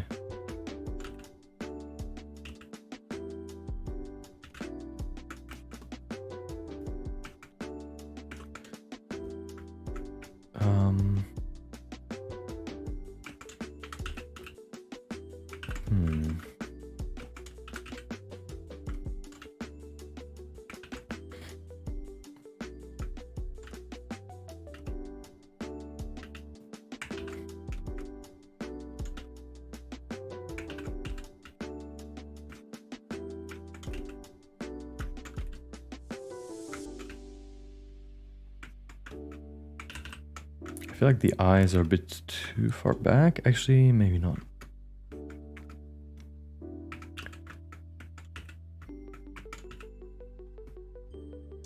Maybe not. Okay. Something also important that I actually haven't added yet is this little line right here. It's kind of an intersection between two fat pads that runs down like this. Kind of separates the cheek from the lower eye pad, I guess. And then ends kind of around the ear, I mean the eye here, eye corner.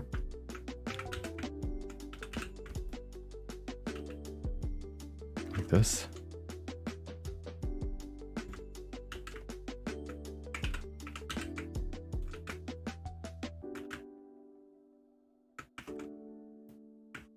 You can bring it a bit lower or higher depending on what you prefer.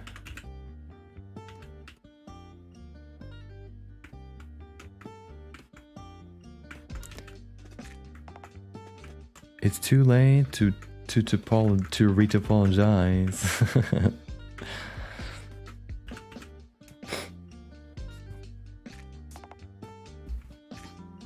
Have you finally returned? I have indeed.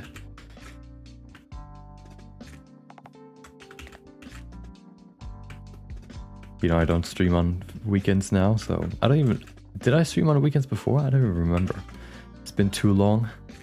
But now I'm not streaming on weekends, only on weekdays.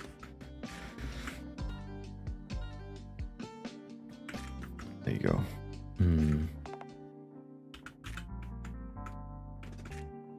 Let me check something real quick.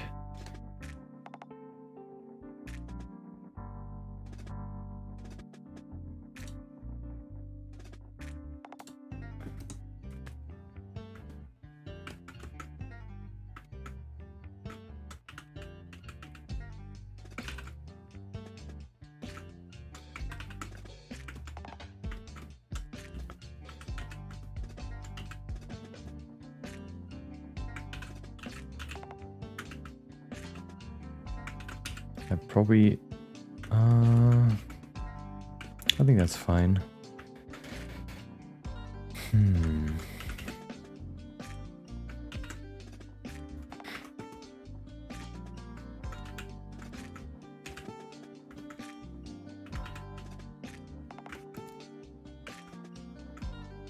I think I'm going to leave it there for now for the nose. Let me do one more thing here. Oftentimes you can also add like this little shape right here, this diamond shape, I guess, for the nose bridge to kind of define the structure a bit more. It's not always there, but it can be a nice help to, you know, just create a bit better structure for the face. Like this, like these sort of lines right here that separate the cheek fat, I guess, from the nose bridge.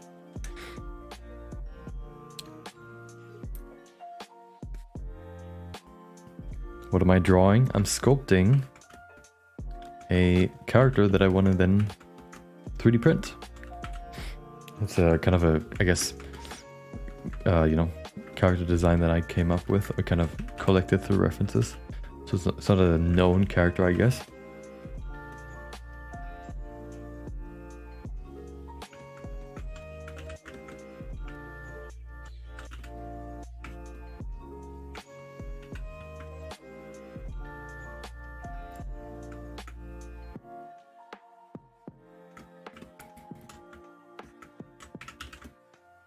Oh, there's a little bit too little volume in the cheeks. We need to pump that up a bit.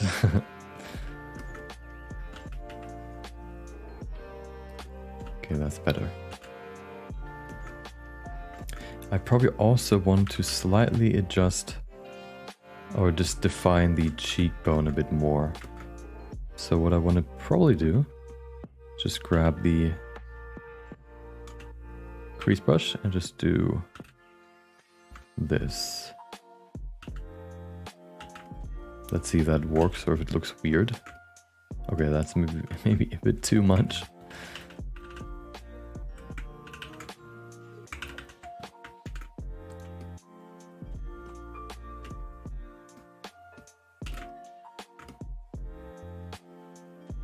Just very slightly. Subtlety is very important.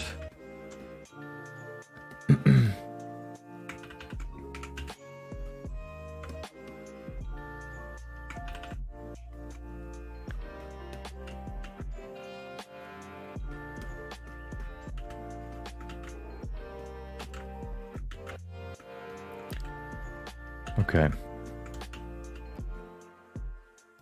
Slowly getting there.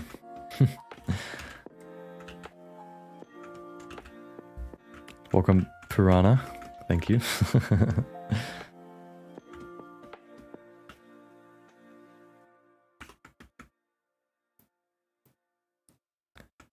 When sculpting, I often see people using a base of this standard face. How do you make a realistic face? How do you make realistic faces that are less proportioned or more square or round without making them look wrong? With references. Mainly, you know, it's the main difference between like the basic head, like a base mesh, for example, and then a more blocky one, for example, is just proportion changes. So once you have a base, you can kind of compare it to a reference of a more blocky head that you're looking to recreate. And then you can kind of see what the differences are and try to recreate those and change the default head, I guess, to something that looks more like what you're looking for.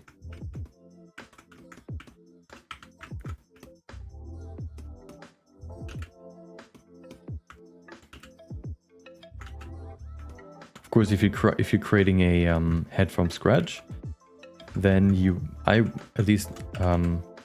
I would create a default head first and then change the proportions to match what I'm looking for. Yeah, exactly. So I started with a more default head first, and then now I kind of see how I would want to change it to bring it to something closer to this. It's less about... that at least works for me well. Maybe some people can immediately go in into the more, you know, desired direction immediately, but I like to start that way.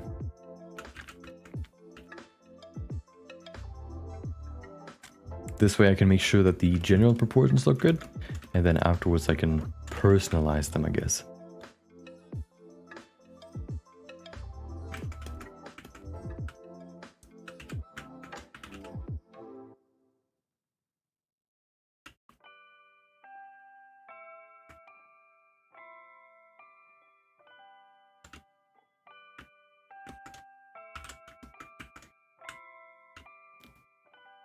Well, it's time to sleep, I guess. The song is very, very sleepy sounding, like a lullaby.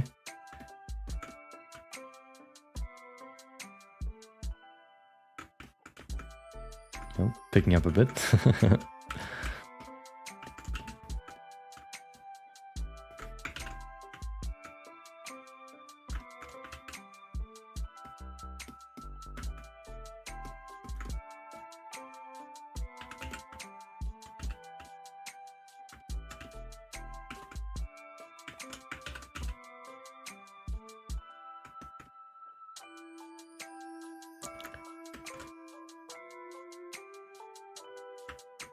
I think it depends on how far from normal you want to go.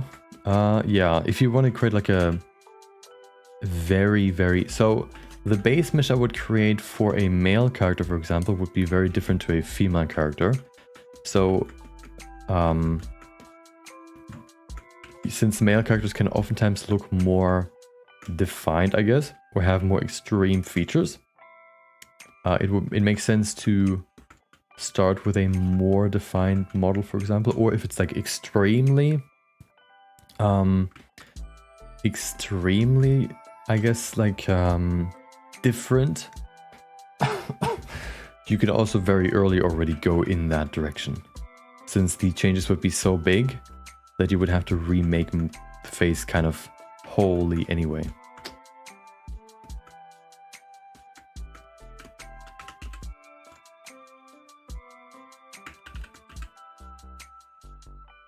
So for like a zombie, for example, you would add like the I don't know, missing part of the face, for example, already. Even though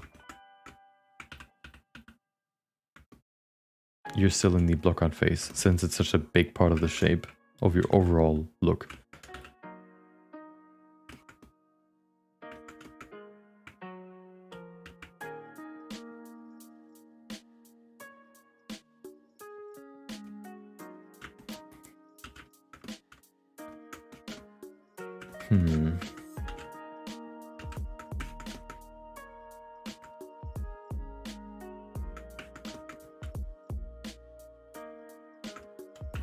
I think I made this part down here a bit too...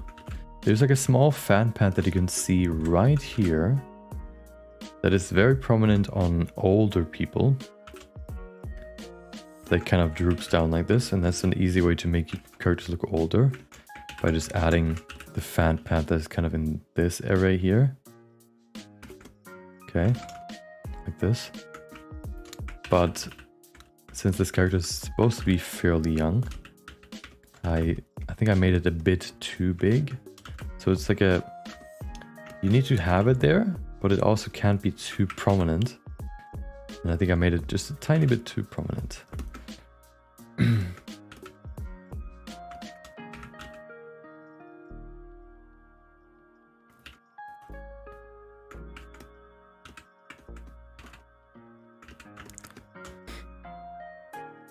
Have you attempted sculpting without the grab brush? No. I've done some sculpting challenges before, but not too many. I think the one that I did was sculpting without Control Z, or sculpting with one that is actually pretty good to learn sculpting and to learn. Oftentimes people try to avoid too extreme features, sculpting too extreme features, and then their characters can oftentimes look very smooth or very featureless, I guess.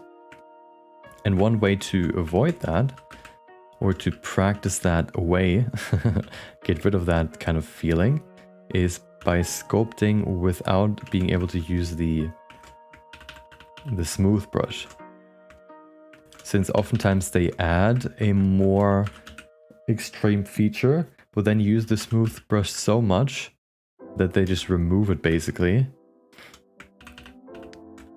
And by sculpting a few times without the smooth brush, you can kind of learn how to manipulate the volumes and the surfaces and whatever, and adjust the smoothness of something that way.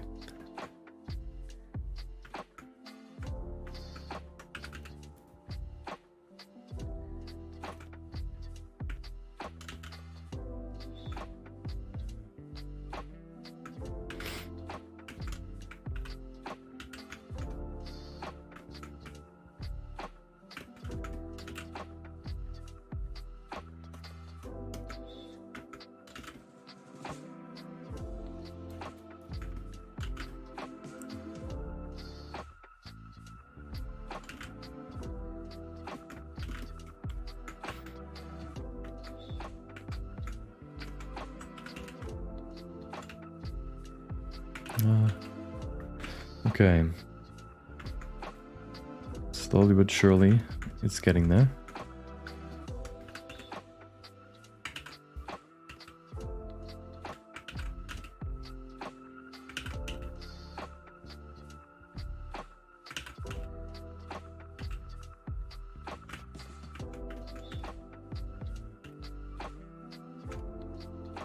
I want to make the one very masculine feature is also the eyebrow ridge, I guess.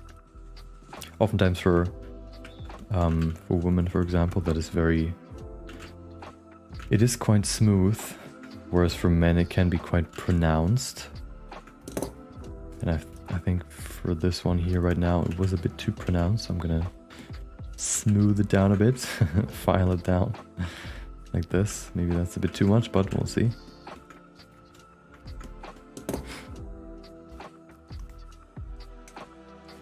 My coffee will fight against the lullaby.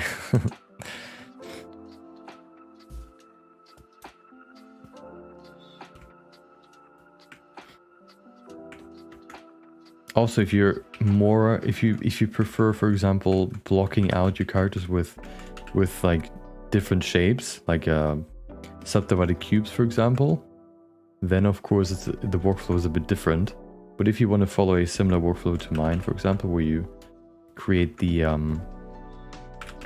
where you sculpt everything basically, then my tips of creating a basic model first applies. If you're already blocking out with like cubes or whatever, I can imagine that it might be a bit different.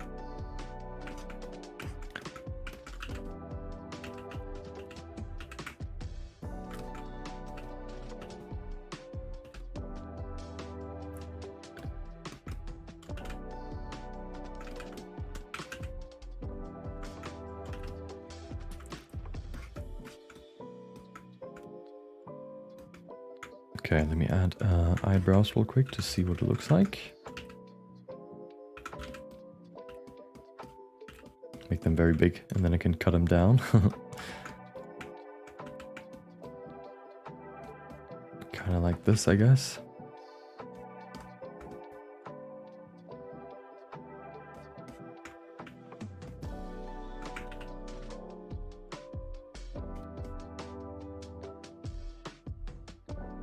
There you go.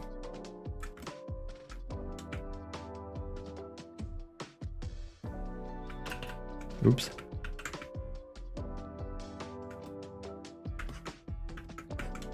And then the eyeliner.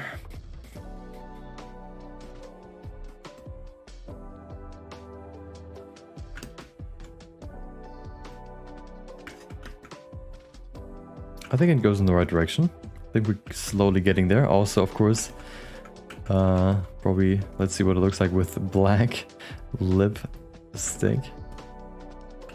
Getting into that emo look. I created a project where I played around with like creating different makeup styles. That actually was kind of fun, since it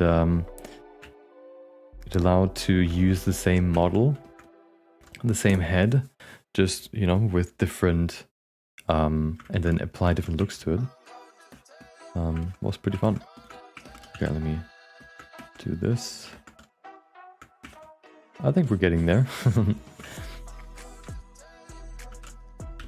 look at the difference before. I mean, yeah, before and then after.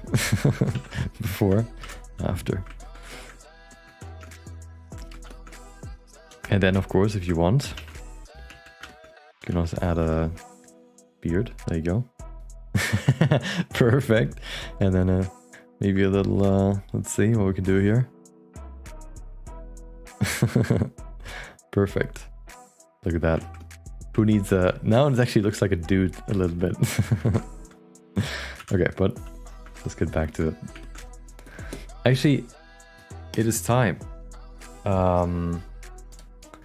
Yeah, it is already 4 p.m. Crazy. So today we've, I guess, mainly found good references and kind of the direction we want to go in. And then I think I want to kind of get to a point of finishing the body, at least half the body, I guess, today. And then we can do the posing and stuff tomorrow, or maybe the rest of the body and then posing. But yeah.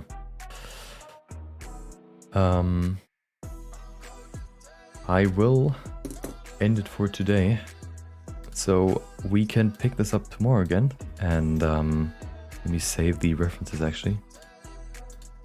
And yeah, we're gonna do this, you know, this project the whole week. Hopefully at the end of the week we have a finished result, but I'm fairly confident that we can achieve it. And then yeah, I'm also gonna print it, of course, and then you can see it when it's done. It's probably gonna be a size similar to this.